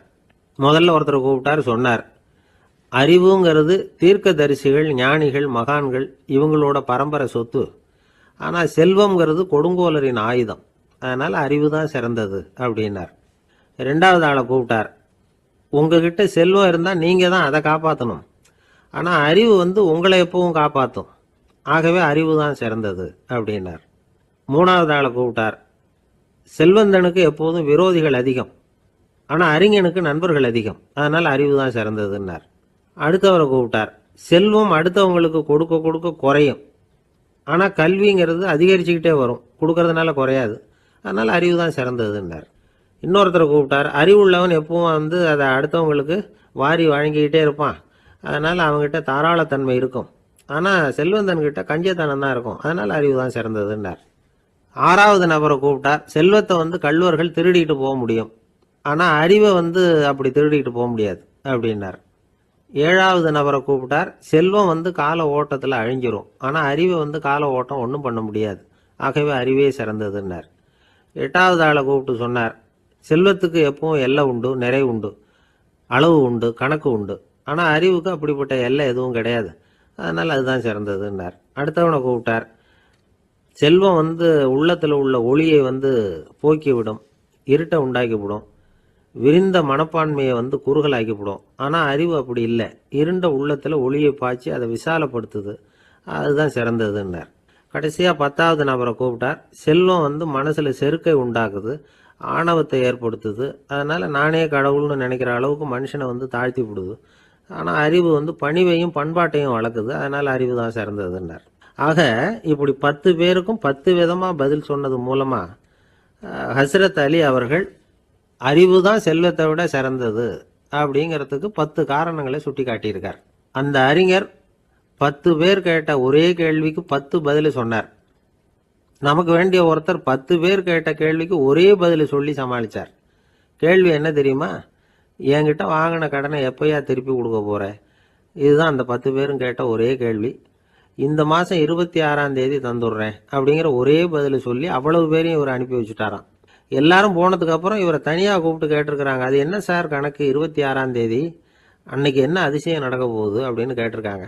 அதிசயம் அன்னைக்கு இல்லை, அதுக்கு முத நாளே நடக்க போகுதுன்னாராம். விவரமாக சொல்லுங்கன்னு இருக்காங்க. வேற ஒன்றும் இல்லைங்க, 26ஆம் தேதி தானே எல்லாரையும் வர சொல்லியிருக்கிறேன், அதுக்கு முத நாளே நான் புறப்பட்டு தலைமறைவாயிட போகிறேன் அப்படின்னாராம் ரொம்ப பெருமையா. எனக்கு அதிர்ஷ்டமே இல்லை சார் அப்படின்னார் ஒருத்தர். ஏன் அப்படி சொல்றீங்கன்னு கேட்டோம். வியாபாரம் பண்ணலாம்னு ஒரு கடை வச்சேன், வேண்டிய போட்டவங்க கூட என் கடையில் வந்து எதுவும் வாங்க மாட்டேங்கிறான், எல்லாரும் அடுத்த கடைக்கு தான் போகிறான் அப்படின்னு சொல்லி ரொம்ப அழுத்துக்கிட்டார். இதுக்கு போய் அதிர்ஷ்டம் இல்லைன்னு சொல்லாதீங்க, வாடிக்கையாளர்களை வந்து கவர்றது எப்படிங்கிறது உங்களுக்கு தெரியல, அதுதான் குறை அப்படின்னும். சார் உங்களுக்கு தெரிஞ்ச அந்த ரகசியத்தை எனக்கும் கொஞ்சம் சொல்லி கொடுங்களேன் அப்படின்னார். சரி உங்கள் காதை இப்படி கொடுங்க அப்படின்னு சொல்லி அது சம்பந்தமாக பெரிய வல்லுநர்கள் சொல்லியிருக்கிற கருத்துக்களை அவர்கிட்ட சொல்ல ஆரம்பித்தோம். அதாவது இந்த வாடிக்கையாளர்களை கவர்றதுக்கு வல்லுநர்கள் பல ஆலோசனைகளை ஏற்கனவே சொல்லி வச்சிருக்கிறாங்க. அது சம்பந்தமாக அனுபவப்பட்டவங்க, அதை தெரிஞ்சு வச்சுக்கணும். அதாவது கடை வச்சிருக்கிறவங்க எல்லாரும் இதை கொஞ்சம் காதில் வாங்கி வச்சுக்கணும். எதை இப்போ சொல்ல போகிறத. எப்பவும் பணத்தை சம்பாதிக்கிறதுலேயே குறியாக இருக்கக்கூடாதான். அதை விட முக்கியமாக நீங்கள் சம்பாதிக்க வேண்டியது வாடிக்கையாளர்களுடைய மன நிறைவு. வர்றவங்க திருப்தியோடு போகணும், அது முக்கியம், அதில் கவனமாக இருக்கணும். கடைக்கு வர்ற ஒருத்தர் ஏதாவது ஒரு குறை சொல்கிறாருன்னு வச்சுங்க, அதை வந்து அலட்சியப்படுத்தக்கூடாது, ரொம்ப அக்கறையோடு அதை காது கொடுத்து கேட்கணும். அப்படியா சார், அதை நான் அவசியம் கவனிக்கிறேன் அப்படின்னு சொல்லணும். ஒருத்தர் வரார், சார் நேற்றுக்கு உங்கள் கடையில் இதை நான் வாங்கிட்டு போனேன், வீட்டில் இது வேணான்னு சொல்லிவிட்டாங்க, அது திருப்பி கொடுக்கறதுக்காக தான் வந்திருக்கிறேன் அப்படின்னு சொல்லி திருப்பி கொடுக்குறார். உடனே நீங்கள் வந்து முகம் சுளிக்கக்கூடாது, எரிச்சல் படக்கூடாது, வழக்கம் போல் நிதானமாக முகம் அலர்ச்சியோடு அதை திருப்பி வாங்கிக்கணும். இவ்வளவு ரூபாய்க்கு சாமான் வாங்கினா இந்த ஸ்பூன் அன்பளிப்பு, இப்படி ஏதாவது கொடுக்கலாம். பண்டிகை காலங்கள்லேயும் பொருள்கள் வாங்குறவங்களுக்கு இப்படி ஏதாவது பொருத்தமாக ஒரு அன்பளிப்பு கொடுக்கலாம். நீங்கள் கொடுக்கறது ஒரு சர்வசாதாரணமான பொருளாக இருந்தால் கூட அது வாங்குற ஒரு மனசில் ஒரு மகிழ்ச்சியை ஏற்படுத்தும். எதுவும் உங்களால் கொடுக்க முடியலன்னா உங்கள் முகம் நிறைஞ்ச சிரிப்பையாவது கொடுங்க, அது போதும். உங்கள் கடையில் இல்லாத ஒரு பொருளை வாடிக்கையாளர் வந்து கேட்குறார், உடனே இல்லைன்னு முகத்தில் அடித்தது மாதிரி சொல்லிடக்கூடாது. கொஞ்சம் உட்காருங்க சார் அப்படின்னு சொல்லி உங்கள் பணியாளர் யாரையாவது அனுப்பி வெளியிலேருந்து வாங்கிட்டு வர சொல்லி அவர்கிட்ட கொடுக்கலாம். சில பேர் உங்கள் கடைக்கு வரும்பொழுது அவங்க வீட்டு குழந்தைகளையும் கூப்பிட்டுக்கிட்டு வர்றாங்கன்னு வைங்க. நீங்கள் என்ன செய்யணும்னா அந்த குழந்தைகளை முதல்ல கவனிக்கணும். அது கண்ணத்தை கிள்ளணும், அதுக்கிட்ட விளையாடணும், அதுக்கு ஏதாவது மிட்டாய் பிஸ்கட் எதையாவது கொடுத்து அது கவனத்தை கவரணும். அதுக்கப்புறம் பெரியவங்களை கவனிக்கலாம். உங்கள் கடையில் வேலை செய்கிற பணியாளர்கள் சுத்தமாக இருக்கணும், சிரித்த முகம், சுறுசுறுப்பு, இது ரெண்டும் அவங்களுக்கு தேவை, அழுது ஒடிஞ்சிக்கிட்டு இருக்கக்கூடாது. அப்புறம் இன்னொரு விஷயம், அதிகமாக பொருள் வாங்குற ஒருத்தர்கிட்ட அதிக மரியாதையாகவும் குறைச்சலாக பொருள் வாங்குறவர்கிட்ட வேற விதமாகவும் நடந்துக்கக்கூடாது. எல்லாருக்கிட்டையும் சமமாக நடந்துக்கணும். 5 ரூபாய்க்கு வாங்கினாலும் சரி, 500 ரூபாய்க்கு வாங்கினாலும் சரி, அவங்கக்கிட்ட நீங்கள் காட்டுற மரியாதையில் வித்தியாசம் இருக்கக்கூடாது. எல்லாத்துக்கும் மேலே உங்கள் கடையில் ஒரு பொருள் வாங்கினா அது உண்மையானதாக இருக்கும், தரமுள்ளதாக இருக்கும் அப்படிங்கிற நினைப்பு ஜனங்களுக்கு வரணும். அதனால தரமான பொருளையே நீங்கள் வந்து உங்கள் கடையில் வச்சுருக்கணும். இது வரைக்கும் நான் சொன்னதையெல்லாம் கவனத்தில் வச்சுக்கிட்டு நீங்கள் கடையை ஆரம்பிச்சிங்கன்னா வியாபாரம் பிச்சுக்கிட்டு போகும். அப்படி போகலன்னா அதுக்கப்புறம் கேளுங்க. ஏன்னா இந்த யோசனைகள்லாம் அனுபவப்பட்டவங்க சொல்லியிருக்கிற யோசனைகள். இந்த யோசனைகளில் நீங்கள் எச்சரிக்கையாக இருக்க வேண்டிய ஒரு விஷயம் உண்டு. அது என்னங்கிறதையும் தெரிஞ்சு வச்சுக்கிறது நல்லது. என்னுடைய நண்பர் ஒருத்தர் வந்தார். சார் உங்கள் யோசனையை கேட்டதுனால நான் ஒரு அறை வாங்கினது தான் மிச்சம்னார். என்ன ஆச்சுன்னு கேட்டேன். எங்கள் கடைக்கு ஒரு பெரிய அம்மா குழந்தைய தூக்கிட்டு வந்தாங்க சார். உங்கள் யோசனைப்படி அந்த குழந்தையோட கன்னத்தை கிள்ளணும்னு முயற்சி பண்ணினேன். திடீர்னு அந்த நேரம் பார்த்து அந்த குழந்தை தலையை குனிஞ்சிக்கிட்டுது. என் கை வந்து குழந்தையோட கன்னத்துக்கு பதிலாக அது தூக்கிட்டு வந்தவங்க கன்னத்தை கிள்ளிவிட்டுது. அதுதான் அப்படி ஆயிட்டுது அப்படின்னார் கன்னத்தை தடவிக்கிட்டு. பக்தின்னு சொல்கிறோம் இல்லையா, அது வந்து 3 வகைப்படும் அப்படிங்கிறார் ஒரு பெரியவர். அது என்ன 3 வகைன்னா, தெய்வ பக்தி, அடியார்கள் பக்தி, குரு பக்தி. அடியார் பக்தியை விட தெய்வ பக்தியை விட குரு பக்தி தான் ரொம்பவும் சிறந்ததுங்கிறார் அவர். தெய்வத்துக்கிட்ட செஞ்ச பாவம் குருநாதர்கிட்ட தீர்ந்துருமா, குருநாதர்கிட்ட செஞ்ச பாவம் தெய்வத்துக்கிட்ட போனாலும் தீராதான். இப்படி பெரியவங்களாம் சொல்லி வச்சிருக்கிறாங்க. ஒரு காடு, அங்கே அயோத தௌமியர் அப்படின்னு ஒரு தபோதனர். அவர் பல மாணவர்களை ஒன்றா சேர்த்து ஒரு குருகுலம் நடத்திக்கிட்டு இருக்கிறார். பல தரப்பட்டவங்க பல திறப்பட்டவங்க மாணவர்கள் அதில் சேர்ந்து படிச்சுக்கிட்டு இருக்கிறாங்க. பாஞ்சால ராஜகுமாரன் ஒருத்தனும் அந்த குருகுலத்தில் சேர்ந்து படிச்சுக்கிட்டு இருக்கிறான். அவன் பேர் ஆருணி. பெரிய இடத்து புள்ள, இருந்தாலும் படுப்பில் ரொம்ப கெட்டிக்காரனாக இருந்தான். அவன் தான் அங்கே முதல் மாணவன். ஒரு நாள் குருநாதர் அந்த அரசகுமாரனை கூப்பிட்டார். நம்ம குருகுலத்துக்கு சொந்தமான வயலில் தண்ணீர் பெருகி வெள்ளம் வந்து பயிரை வந்து அழிக்குதான், அதனால் நீ போய் மடையை அடைச்சிட்டு வந்துரு அப்படின்னார். அந்த அரசகுமாரன் உடனே புறப்பட்டான். குருநாதர் சொல்லிட்டார்ல, உடனே புறப்பட்டான். நான் பெரிய இடத்து பிள்ளையாச்சே, ராஜகுமாரனாச்சே, ரொம்ப செல்வாக்கூட வளர்ந்தவனாச்சே, நான் போய் வயலில் இறங்கி வேலை செய்கிறதா அப்படின்னுலாம் அவன் நினைக்கல. குருநாதர் கட்டளையை நிறைவேற்ற வேண்டியது நம்ம கடமை அப்படின்னு நினச்சான். உடனே ஒரு மண்வெட்டியை தூக்கி தோளில் வச்சுக்கிட்டு புறப்பட்டு போயிட்டான். வயலுக்கு போனான். பார்த்தான், தண்ணி கரையை உடச்சிக்கிட்டு வயலுக்குள்ளே ஏகமாக பாஞ்சிக்கிட்டு இருக்குது. இவன் மண்வெட்டியால் களிமண்ணை புல்லோடு சேர்த்து புல் பத்த மாதிரி வெட்டி வெட்டி போட்டான். இருந்தாலும் மடையை அடைக்க முடியல. தண்ணி அதை மீறி வந்துக்கிட்டே இருக்குது. தண்ணி வந்து வேகமாக வயலுக்குள்ளே போய்கிட்டே இருக்குது. போடுற பத்தையெல்லாம் கரைஞ்சி கரைஞ்சி போயிட்டுருக்கு. இருந்தாலும் இவன் தன்னுடைய முயற்சியை கைவிடலை. வெட்டி வெட்டி போட்டுக்கிட்டே இருக்கிறான். காலையில் அங்கே போனவன் சாயந்தரம் வரைக்கும் இப்படி செஞ்சுக்கிட்டு இருக்கிறான். உடம்பும் மனசும் ரொம்பவும் சோர்ந்து போச்சு. இருந்தாலும் குருநாதர் இட்ட கட்டளையை நிறைவேற்றாமல் இருக்கிறோமேங்கிற ஒரு குறை அவனுக்கு இருக்குது. குரு கட்டளையை நிறைவேற்றாத நான் வந்து இன்னமும் இருக்கணுமா அப்படின்னு யோசனை பண்ண ஆரம்பிச்சிட்டான். என்ன செய்யலாம்னு பார்த்தான். நம்ம குருநாதர் இட்ட பணிக்காக இந்த உடம்பையே தியாகம் பண்ணலாம் அப்படின்னு முடிவு பண்ணான். தண்ணி பாயுதில் அதுக்கு குறுக்க விழுந்து அப்படியே மடையை அடைச்சிக்கிட்டு அப்படியே படுத்துட்டான். இது மற்றவங்களுக்கு தெரியாது. அன்னைக்கு ராத்திரி ஒரு விளக்கு முன்னாடி உட்காந்து குருநாதர் பிள்ளைங்களுக்கு பாடம் சொல்லி கொடுத்துக்கிட்டு இருக்கிறார். வரிசையில் இருக்கக்கூடிய ராஜகுமாரனை காணலை. நம்ம ஆருணி எங்கே போனா அப்படின்னு சொல்லி மற்ற மாணவர்களை விசாரித்தார். இப்போ அவங்க சொன்னாங்க, சுவாமி அவன் காலையில் வயலுக்கு வந்து மடையை அடைக்கிறதுக்காக போனான், நீங்கள் தான் போக சொன்னீங்க, இன்னும் திரும்பி வரல அப்படின்னு அவர் பையன். குருநாதர் உடனே ஒரு தீவெட்டி எடுத்துக்கிட்டு மாணவர்களை அழைச்சிக்கிட்டு வயலுக்கு போனார். அங்கே போய் பார்த்தா ஆளை காணும். ஆருணி ஆருணின்னு சொல்லி சத்தம் போட்டு கூப்பிட்டு பார்க்குறார். நான் இங்கே இருக்கேன் குருநாதா அப்படின்னு காலுக்கு அடியிலேருந்து ஒரு சத்தம் வருது. குனிஞ்சு பார்த்தா அவன் மடையில் படுத்துருக்குறான். என்னப்பா இதுன்னார். காலையிலேருந்து இந்த மடையை அடைச்சி பார்த்தேன் சுவாமி, முடியல, அதனால் இப்படி குறுக்க படுத்துட்டேன். என்னை தாண்டறதுக்கு பயந்து போய் தண்ணியை தேங்கி நின்றுட்டுது அப்படின்னா. அவனுடைய குரு பக்தியையும் அவனை தாண்டறதுக்கு அஞ்சு நிற்கிற தண்ணி தேக்கத்தையும் பார்த்துட்டு எல்லாரும் ரொம்ப ஆச்சரியப்பட்டு போயிட்டாங்களாம். ஆருணி எழுந்திரிச்சு வா அப்படின்னு கூப்பிட்டாரான் குருநாதர். அவன் தண்ணீரை பொழந்துக்கிட்டு எழுந்திரிச்சு வந்தானான். அதனால் அவனுக்கு வந்து உத்தாலகன் அப்படின்னு ஒரு பேர். உத்தாலகன்னா தண்ணீரை பிளந்தவன் அர்த்தம். அந்த உத்தாலகன் மாதிரி இந்த காலத்து மாணவர்களுக்கும் குரு பக்தி வேணும் அப்படின்னு சொன்னோம் ஒரு பள்ளிக்கூடத்தில். உடனே நிறைய மாணவர்கள் எழுந்திரிச்சு நின்னாங்க. சார், நீங்கள் எங்களை வந்து இன்னமும் சரியாக புரிஞ்சுக்கலன்னு நினைக்கிறோம். அன்னைக்காவது ஒருத்தன் அப்படி இருந்தான், இன்னைக்கு ஏகப்பட்ட உத்தாலகர்கள் இருக்கிறோம். எங்கள் வாத்தியார் கட்டளை இட்டா இப்போவே அது மாதிரி வயலுக்கு போய் மடையில் குறுக்கப்படுத்துக்கிறதுக்கு இந்த வகுப்பில் உள்ள அத்தனை பேரும் தயாராக இருக்கிறோம் அப்படின்னாங்க. அப்படியா அப்படின்னு சொல்லி கேட்டோம் ரொம்ப சந்தோஷமாக. ஒருத்தன் ரொம்ப அடக்கமாக எழுந்திரிச்சான். அப்புறம் சொன்னான், ஆமாம் சார், வகுப்பில் வந்து இவர் நடத்துகிற பாடத்தை கேட்டுக்கிட்டு இருக்கிறத விட பேசாமல் போய் மடையில் படுத்துடுறது ஒன்றும் கஷ்டமான காரியமாக இருக்காது, அதனால தான் எல்லாரும் அங்கே போகிறேன்னு சொல்கிறோம் அப்படிங்கிறான். ஒரு ஊரில் ஒரு மன்னர் இருந்தார். புத்தி கூர்மை உள்ள ஒரு மன்னர். பொதுவாக மன்னர்களுக்கு சந்தேகம் வந்தால் சபையில் உள்ள சான்றோர்கள்கிட்ட கேட்டு தெரிஞ்சுக்கிறது தானே வழக்கம். ஆனால் இங்கே அப்படி இல்லை. மற்றவங்களுக்கு சந்தேகம் வந்தால் மன்னர்கிட்ட வந்து கேட்டு தெரிஞ்சுக்குவாங்க. அது மாதிரி கேட்டு தெரிஞ்சுக்கிறதுக்காக ஒரு பெரியவர் ஒரு நாள் வந்தார். அவர் கையில் 3 பொம்மைகள் வச்சுருந்தார். 3 ஒரே மாதிரி பொம்மைகள், கொஞ்சம் கூட வித்தியாசம் தெரியல. ஏது இந்த பொம்மைன்னு கேட்டார் மன்னர். எனக்கு வேண்டியப்பட்ட ஒருத்தங்கிட்ட இருந்து இதை வாங்கிட்டு வந்திருக்கிறேன், நான் தான் அவன்கிட்ட இந்த பொம்மையை செஞ்சு கொடுக்கும்படியா கேட்டுக்கிட்டேன். அவன் ரொம்ப புத்திசாலி, அவன் தான் இதை செஞ்சு கொடுத்தான். ஆனால் அதில் ஒரு சிக்கல் அப்படின்னார். என்ன பிரச்சனைன்னு கேட்டிருக்காரு இவர். நான் அவன்கிட்ட கேட்டது 3 விதமான பொம்மைகளாக இருக்கணும்னு கேட்டேன். அவன் என்னடான்னா 3 ஒரே மாதிரியாக செஞ்சு கொடுத்துட்டான் அப்படின்னார். அவங்ககிட்டயே கேட்கறது தானே அப்படின்ட்டுருக்காரு இவர். கேட்டேன், அவன் என்ன சொல்கிறான்னா இது 3 ஒரே மாதிரி பொம்மை கிடையாது, 3 விதம், ஒன்றுக்கு ஒன்று வித்தியாசம் இருக்குது. இந்த 3 பொம்மையும் 3 விதமான நண்பர்களுக்கு உதாரணங்கள் அப்படின்னு சொல்கிறான். எனக்கு ஒன்றும் புரியல. அதுதான் உங்ககிட்ட வந்தேன் அப்படின்னார்.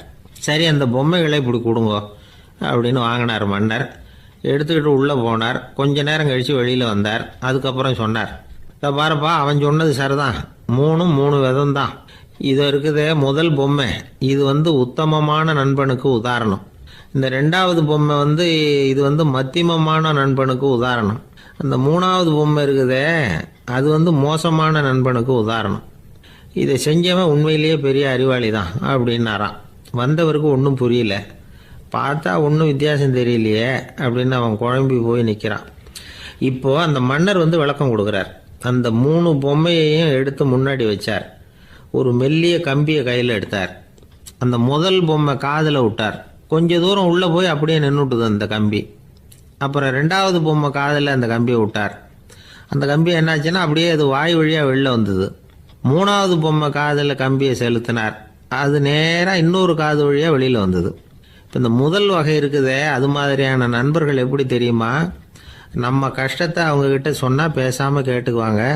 வெளியில் அதை யாருக்கிட்டையும் சொல்லிகிட்டு இருக்க மாட்டாங்க. வெளியில் தெரியாமல் நமக்கு உதவி பண்ணுவாங்க. செஞ்சுட்டு அதை நான் தான் செஞ்சேன்னு சொல்லிகிட்டு இருக்க மாட்டாங்க. அதுதான் கம்பி ஒரு காது வழியாக போய் உள்ளேயே நின்றுட்டுது. ரெண்டாவது பொம்மையில் கம்பி என்னாச்சு, ஒரு காது வழியாக போய் வாய் வழியாக வெளியில் வருது. இது மாதிரியான நண்பர்கள்கிட்ட நாம் கஷ்டத்தை சொன்னால் அதை அவங்க 4 பேர்கிட்ட போய் சொல்லி நமக்காக உதவி கேட்பாங்க. நமக்குன்னு கேட்டு வாங்கி அதை நம்மகிட்ட கொண்டுகிட்டு கொடுப்பாங்க. இவங்க மத்தியமமான நண்பர்கள். மூணாவது பொம்மையில் ஒரு காது வழியாக செலுத்துகிற கம்பி இன்னொரு காது வழியாக வெளியில் வந்துடுது. இது மாதிரியான நண்பர்கள்கிட்ட நம்ம கஷ்டத்தை சொன்னால் அவங்க காது கொடுத்து கேட்கறது மாதிரி நடிப்பாங்க. அப்படியே இன்னொரு காது வழியாக அதை வெளில விட்டுருவாங்க. அதை பற்றி கவலைப்பட மாட்டாங்க. இதுதான் இந்த பொம்மைகளுக்குள்ளே இருக்கிற வித்தியாசம் அப்படின்னு விளக்கம் கொடுத்தாராம் மன்னர். படிக்கிற பிள்ளைங்கள்லேயும் இது மாதிரி 3 வகை உண்டு. சில பேர் காதால் வாங்கி மனசில் வச்சுக்குவான். சில பேர் காதால் வாங்கி பேனாவால் எழுதி விடுவான். சில பேர் ஒரு காதால் வாங்கி இன்னொரு காதால் வெளியில் விட்டுருவான். ஒரு பையன் வகுப்பில் ஆசிரியர் பாடம் நடத்தும் பொழுது தலையை வேகமாக ஆட்டி ஆட்டி கேட்பானான். ஏன்டா இப்படி தலையை இப்படி ஆட்டுற அப்படின்னு கேட்டிருக்கான் பக்கத்தில் இருந்தவன். தலையை ஆட்டினா தாண்டா ஒரு காது வழியாக உள்ளே போகிறது, இன்னொரு காது வழியாக வெளியில் வேகமாக வெளில போகும் அப்படின்னானான் அந்த பையன். ஒரு ஊரில் ஒரு சித்தர் இருந்தார், சூஃபி சித்தர். அவர் ஞானம் பெற்ற ஒரு சித்தர். ஒரு நாள் அந்த நாட்டு மன்னன் அவரை பார்க்கறதுக்காக வந்தான். என்ன வேணும் உனக்குன்னு கேட்டார். நான் கடவுளை பார்க்கணும், அதுக்கு நீங்கள் தான் உதவி பண்ணணும் அப்படின்னா அவன். சித்தர் கொஞ்சம் யோசனை பண்ணார். சரி, போயிட்டு நாளைக்கு வாடினார். அதே மாதிரி மன்னன் போயிட்டு அடுத்த நாள் வந்தான். இங்கே நீ என்னோட ஒரு வாரம் தங்கியிருக்க வேண்டியிருக்கும்னார். சரின்னா ஒரு பிச்சை பாத்திரத்தை தூக்கி கையில் கொடுத்தார். அவனுக்கு ஒன்றும் புரியல. இருந்தாலும் வாங்கிட்டான். வாங்கிட்டு இதை என்ன செய்யணும் அப்படின்னு கேட்டான். இதை ஒன்றும் செய்ய வேணாம், இதை எடுத்துக்கிட்டு பக்கத்தில் உள்ள கிராமங்களுக்கு போ, வீடு வீடாக பிச்சை எடுத்துக்கிட்டு வா. அப்படி வந்த பிறகு தான் உனக்கு சாப்பாடும் ஓய்வும் கிடைக்கும். ஒரு வாரம் இப்படி செய். அதுக்கப்புறம் 8வது நாள் நாம் கடவுளை பற்றி யோசிக்கலாம் அப்படின்னார். இப்படி இவர் சொன்னதை கேட்டதும் அந்த அரசனுக்கு அதிர்ச்சி ஆயிட்டுது. ஒரு மாதிரி ஆயிட்டான். தன்னுடைய சொந்த நாட்டில் சொந்த குடிமக்கள்கிட்ட போய் பிச்சை எடுக்கிறதா அப்படின்னு யோசனை பண்ணி பார்த்தான். அதுக்கப்புறம் மெதுவாக அவன் அந்த சித்தரை பார்த்தான். ஐயா, சொந்த நாட்டிலேயே பிச்சை எடுக்கிறதுன்னா எனக்கு ஒரு மாதிரியாக இருக்குது, வெக்கமாக இருக்குது. நான் வேணும்னா வெளி தேசத்தில் எங்கேயாவது போய் பிச்சை எடுக்கவா அப்படின்னு கேட்டான். இதுக்கு அந்த சித்தர் ஒரு சம்மதிக்கலை. இதை பாரு, உன்னால் பிச்சை எடுக்க முடியலன்னா பேசாமல் திரும்பி அரண்மனைக்கே போயிடு. அதுக்கப்புறம் கடவுளை பற்றியெல்லாம் பேசுறதுக்கு என்னை தேடிட்டு வரக்கூடாது அப்படின்னு விட்டார். மன்னன் தயங்கினான். இருந்தாலும் மனசை சரி பண்ணிட்டு சம்மதிச்சான். சரிங்க, ஒரு வாரம் இங்கே தங்குறேன், நீங்கள் சொல்கிறது மாதிரி பக்கத்து கிராமங்களுக்கு போகிறேன், வீடு வீடாக பிச்சை எடுக்கிறேன், வர்றேன் அப்படின்னா. ஒரு வாரம் தெரு தெருவாக பிச்சை பாத்திரத்தோடு அலைஞ்சான். சொந்த ஊரில் சொந்த குடிமக்கள்கிட்ட பிச்சை எடுத்தான். 7 நாள் முடிஞ்சுது. 8வது நாள் அந்த சித்தர் மன்னனை கூப்பிட்டார். இப்படி வாழ்னார். வந்தான். இனிமே நீ கடவுளை பற்றி என்கிட்ட கேட்கலாம்னார். இனிமே கேட்கறதுக்கு ஒன்றுமே இல்லை சுவாமின்னா இவன். ஒரு வார காலம் பிச்சை எடுத்த பிறகு தான் கடவுளை காண முடியும் அப்படின்னு நான் கனவு கூட காணவில்லைன்னா. அப்படின்னா நீ பிச்சை எடுத்த காலத்தில் அப்படி என்னதான் நடந்தது அப்படின்னு கேட்டார் அவர். சுவாமி, ஒரு வார காலம் பிச்சை எடுத்ததில் என்னுடைய ஆணவம் அழிஞ்சுட்டுது. அது இப்போ இருக்கிற இடமே தெரியல. இப்போ அதை காணவே காணோம். பிச்சைக்காரனாக இருந்தப்போ பெற்றதை மன்னனாக இருக்கும்போது பெற முடியாதுங்கிறத புரிஞ்சுக்கிட்டேன் அப்படின்னா மன்னன். அடக்கம் பிறந்தவுடன் தெய்வீக கதவுகள் திறந்து கொள்ளுகின்றன அப்படிங்கிறார் ஓஷோ. நம்மால் ஒருத்தன் ஆணவம் அழியணுங்கிறதுக்காக ஒரு திருவோட்டை எடுத்துக்கிட்டு தெரு தெருவாக பிச்சை எடுக்க ஆரம்பித்தான். என்ன தெய்வீக கதவுகள் திறந்துதா அப்படின்னு கேட்டார் ஒருத்தர். தெய்வீக கதவு திறக்கிறதுக்கு முன்னாடியே எங்கள் வீட்டு கதவு சாத்திக்கிட்டுதுன்னா. என்னடா சொல்கிறேன்னார். இனிமேல் வீட்டுக்குள்ளேயே வர வேணாம், இதையே தொழிலாக வச்சுக்கோ அப்படின்னு எங்கள் வீட்டில் சொல்லிவிட்டாங்க சார் அப்படின்னா. சாலை ஓரமாக அழுதுகிட்டு உட்காந்துருந்தான். பிச்சை எடுத்து சாப்பிட்ற ஒருத்தன் அந்த பக்கமாக வந்தான். இவனை பார்த்தான். ஏன் அழுதுகிட்டு உட்காந்துருக்கிற, என்னாச்சு உனக்கு அப்படின்னு கேட்டான். அதுக்கு இவன் சொன்னான், என்கிட்ட ஒன்றுமே இல்லை, நான் இந்த உலகத்தில் இருந்து என்ன பிரயோஜனம், அதனால தான் அழுதுகிட்டு இருக்கிறேன் அப்படின்னா. உன்கிட்ட மறைஞ்சிருக்கிற புதையல் என் கண்ணுக்கு நல்லா தெரியுது, அது உனக்கு புரியல, அதனால தான் அழுதுகிட்டு இருக்கிற அப்படின்னா. என்னது புதையல் இருக்குதா, உன் கண்ணுக்கு தெரியுதா அப்படின்னு கேட்டான். ஆமாம் எனக்கு தெரியுது, அந்த புதையலை நீ விற்கிறதுக்கு தயாராக இருக்கிறியா அப்படின்னு கேட்டான் இவன். இதை கேட்டதும் அந்த இளைஞனுக்கு ரொம்ப ஆச்சரியமாக போச்சு. என்னது இப்படி கேட்குறானே அப்படின்னு. என்கிட்ட ஒரு காசு கூட இல்லையே, அப்படி இருக்கிறப்போ புதையல் எங்கேருந்து வந்தது அப்படின்னா. இந்த நேரத்தில் அந்த பிச்சைக்காரன் சிரித்தான். இப்படி தான் இந்த உலகத்தில் எல்லோரும் சொல்லிகிட்டு இருக்கிறாங்க, என்கிட்ட ஒன்றுமே இல்லை ஒன்றுமே இல்லைன்னு சொல்லி. ஆனால் அவங்கக்கிட்ட தான் புதையல் இருக்குது, நீ வேணும்னா என் கூட வா, நம்ம நாட்டு அரசர்கிட்ட போவோம், உங்ககிட்ட இருக்கிற புதையலை அவர் நல்ல விலைக்கு எடுத்துக்குவார் அப்படின்னா. அது எப்படி உனக்கு தெரியும்னா, இதுக்கு முன்னாடியும் இது மாதிரி பல பேரை நான் ராஜா கிட்ட அழைச்சிட்டு போயிருக்கிறேன், அதனால தான் உன்னை பார்த்தேன், உன்னையும் கூப்பிட்றேன், நீ சரின்னு சொன்னால் உன்னை அழைச்சிட்டு போகிறேன், உங்ககிட்ட இருக்கிற புதையலை அவர் நல்ல விலை கொடுத்து எடுத்துக்குவார் அப்படின்னு சொன்னான். இவன் இப்படி சொல்கிறதும் அந்த இளைஞனுக்கு ஒன்றுமே புரியல. இது என்னது இந்த ஆள் இப்படி சொல்லிகிட்டு இருக்கிறான், நம்மக்கிட்ட என்ன இருக்குது, அதுவும் இல்லாமல் இவனே பிச்சை எடுத்து சாப்பிட்டுக்கிட்டு இருக்கிறான், இவன் போய் நம்மளை ராஜா கிட்ட அழைச்சிட்டு போகிறதா போகிறேங்கிறானே என்ன அப்படின்னு சொல்லி அவன் யோசனை பண்ணான். என்ன யோசிக்கிற, உனக்கு பணம் வேணும்னா என்னோட வா அப்படின்னா. இளைஞன் ஒரு முடிவுக்கு வந்தான். சரி, இங்கேயே உட்காந்துக்கிட்டு இருக்கிறத விட அங்கேயாவது போய் பார்ப்போமே, இங்கே அழுதுட்டு உட்காந்துருக்கிறதுல என்ன பிரயோஜனம், ஏதோ கூப்பிட்றான் போய் பார்த்துட்டு வருவோமே அப்படின்னு சொல்லி அவன் கூட புறப்பட்டான். பிச்சைக்காரன் முன்னாடி போயிட்டே இருக்கிறான், இந்த இளைஞன் பின்னாடி நடந்து போயிட்டுருக்கான். ரெண்டு பேரும் அரண்மனையை நோக்கி போகிறாங்க. பாதி வழி போயிருப்பாங்க. வழியில் அந்த பிச்சைக்காரன் சொன்னான், இதை பாரு, முன்னாடியே சில விஷயங்களை நாம் பேசிக்க வேண்டியிருக்கு, சரியாக தெளிவாக முடிவு எடுத்துக்கிட்டு அதுக்கப்புறம் ராஜாக்கிட்ட போகணும். ஏன்னா அங்கே போய் அது முடியாது இது முடியாதுன்னு நாம் நமக்குள்ளே சண்டை போட்டுக்கிட்டு இருக்க முடியாது. ராஜாவுக்கு விலையை பற்றி கவலையே இல்லை, எவ்வளவு சொன்னாலும் நமக்கு பணம் கிடச்சிரும். ஆனால் அதுக்கப்புறம் நான் இதை விற்கிறதுக்கு தயாராக இல்லைன்னு சொல்லிடக்கூடாது. அதனால் புதையலை விற்கிறதா இல்லையாங்கிறத இங்கேயே தெளிவாக முடிவு செஞ்சுக்கணும், இல்லைன்னா ராஜா கிட்ட போய் அங்கே போய் குழப்பிக்கிட்டு இருக்க முடியாது அப்படின்னு சொன்னான். இளைஞனுக்கு ஒன்றுமே புரியல. என்ன சொல்கிற நீ, என்கிட்டயா புதையலா, எங்கே இருக்குது அப்படின்னு சொல்லி குழம்பி போனான்.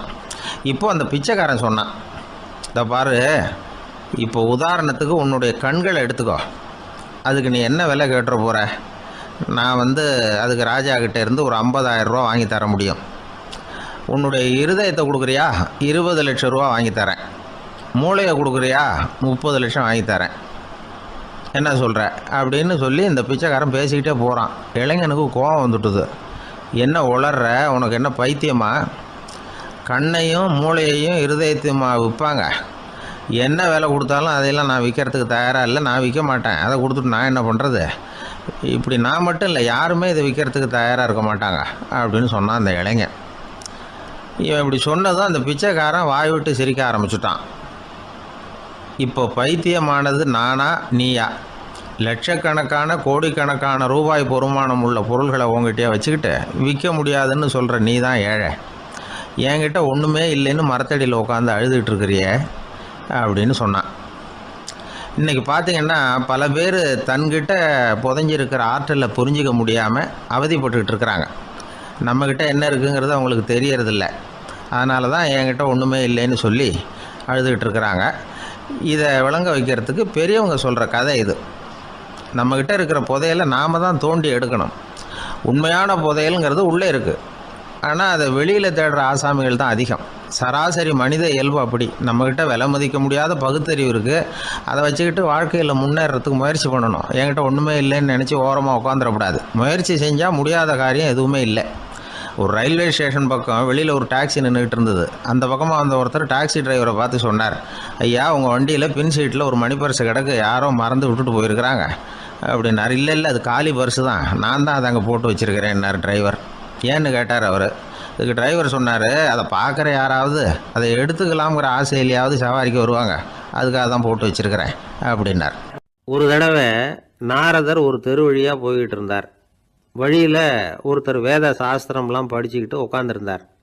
அவர் நாரதரை பார்த்து எங்கே போயிட்டுருக்குறீங்கன்னு கேட்டார். கடவுளை பார்த்துட்டு வரலாம்னு போயிட்டுருக்கிறேன் அப்படின்னார் நாரதர். அப்படின்னா அவர்கிட்ட எனக்கு எப்போ முக்தி கிடைக்கும்னு கேட்டுட்டு வாங்களேன் அப்படின்னார் இவர். சரி, கேட்டு வரேன் அப்படின்னு சொல்லிவிட்டு நாரதர் நடந்தார். கொஞ்சம் தூரத்தில் ஒரு மரத்தடியில் ஒரு தொழிலாளி செருப்பு தைச்சிக்கிட்டு உட்காந்துருந்தார். அந்த ஆளும் அதே மாதிரி கேட்டுக்கிட்டார். எனக்கு எப்போ முக்தி கிடைக்கும்னு கடவுள்கிட்ட கேட்டுக்கிட்டு வாங்களேன்னார். அவர்கிட்டையும் சரின்னு சொல்லிவிட்டு நாரதர் நேராக வைகுண்டத்துக்கு வந்து சேர்ந்தார்.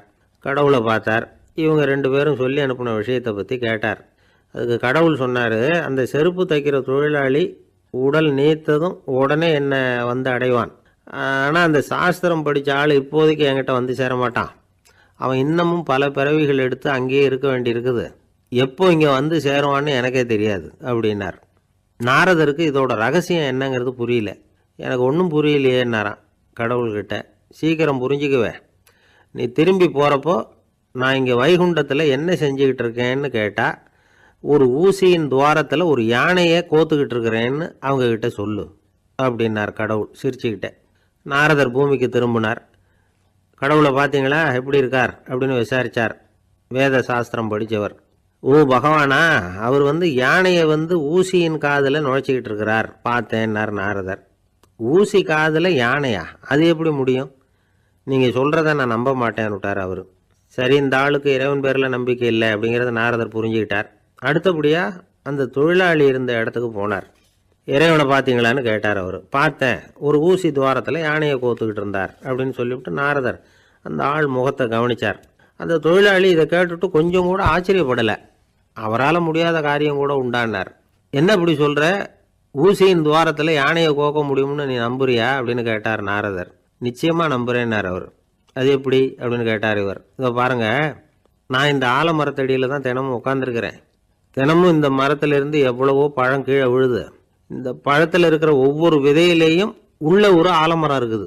ஒரு சின்ன விதைக்குள்ள ஒரு பெரிய ஆலமரம் இருக்க முடியுங்கிறப்ப ஊசி துவாரத்தில் கடவுள் யானையை நுழைய வச்சாருங்கிறத ஒத்துக்கிறதுல என்ன கஷ்டம் இருக்குது அப்படின்னு ரொம்ப சர்வசாதாரணமாக பதில் சொன்னாராம் அந்த தொழிலாளி. நாரதர் யோசனை பண்ணார். இந்த தொழிலாளி வேத சாஸ்திரங்களையெல்லாம் படிக்கலைன்னா கூட அறிவுபூர்வமாக சிந்திச்சு இறைவனை நம்புகிறான். அதனால தான் கடவுள் இந்த ஆளுக்கு சீக்கிரம் முக்தி கிடைக்கும்னு சொன்னார் அப்படிங்கிறத புரிஞ்சுக்கிட்டாராம். இந்த கதையில் வர்ற கடவுள், நாரதர், வைகுண்டம் இதெல்லாம் ஒரு பக்கம் இருக்கட்டும், ஒரு சின்ன விதைக்குள்ளே ஒரு பெரிய ஆலமரம் தூங்கிக்கிட்டு இருக்கு அப்படிங்கிற உண்மை, அந்தரத்தில் 1000 கிரகங்கள் சுற்றிக்கிட்டு இருக்குங்கிற உண்மை, இதெல்லாம் நாம் பார்த்துக்கிட்டு தானே இருக்கிறோம். இந்த உண்மைகள் அதிசயமாக நமக்கு தெரியறதுனால அதை நம்பாமல் இருந்துட முடியாது. இயற்கையை பரிபூர்ணமாக நம்புங்கள், அந்த நம்பிக்கையே நம்ம வாழ்க்கைக்கு ஆதாரம் அப்படிங்கிறத விளக்கிறதுக்காக தான் இந்த கதை. இந்த காலத்தில் நம்ம பிள்ளைங்களுக்கெல்லாம் இது மாதிரி நம்பிக்கை அதிகமாகவே இருக்குது. ஒரு நாள் ஒரு சின்ன பையன்கிட்ட கேட்டேன், ஏன்பா கடவுள் ஒரு பானைக்குள்ளே ஒரு யானையை நுழைய வச்சுட்டாருன்னு சொன்னால் அதை நீ நம்புவியா அப்படின்னு கேட்டோம். நம்புவேன் சார், அது ஒன்றும் பெரிய அதிசயம் இல்லைன்னா. எப்படிறான்னு கேட்டோம். எப்படின்னா அந்த பானை அந்த யானையை விட பெருசாக இருந்திருக்கும், அவ்வளவுதான் அப்படின்னு சொல்கிறான். ஒரு ஆஃபீஸில் வேலை பார்க்குற ஒருத்தர் ஏதோ தப்பு பண்ணிவிட்டார். உடனே மேல் அதிகாரி அவரை கூப்பிட்டு அனுப்புனார். நீ செஞ்சது தப்புன்னார் கோபமா. இது ஒரு ரகம்.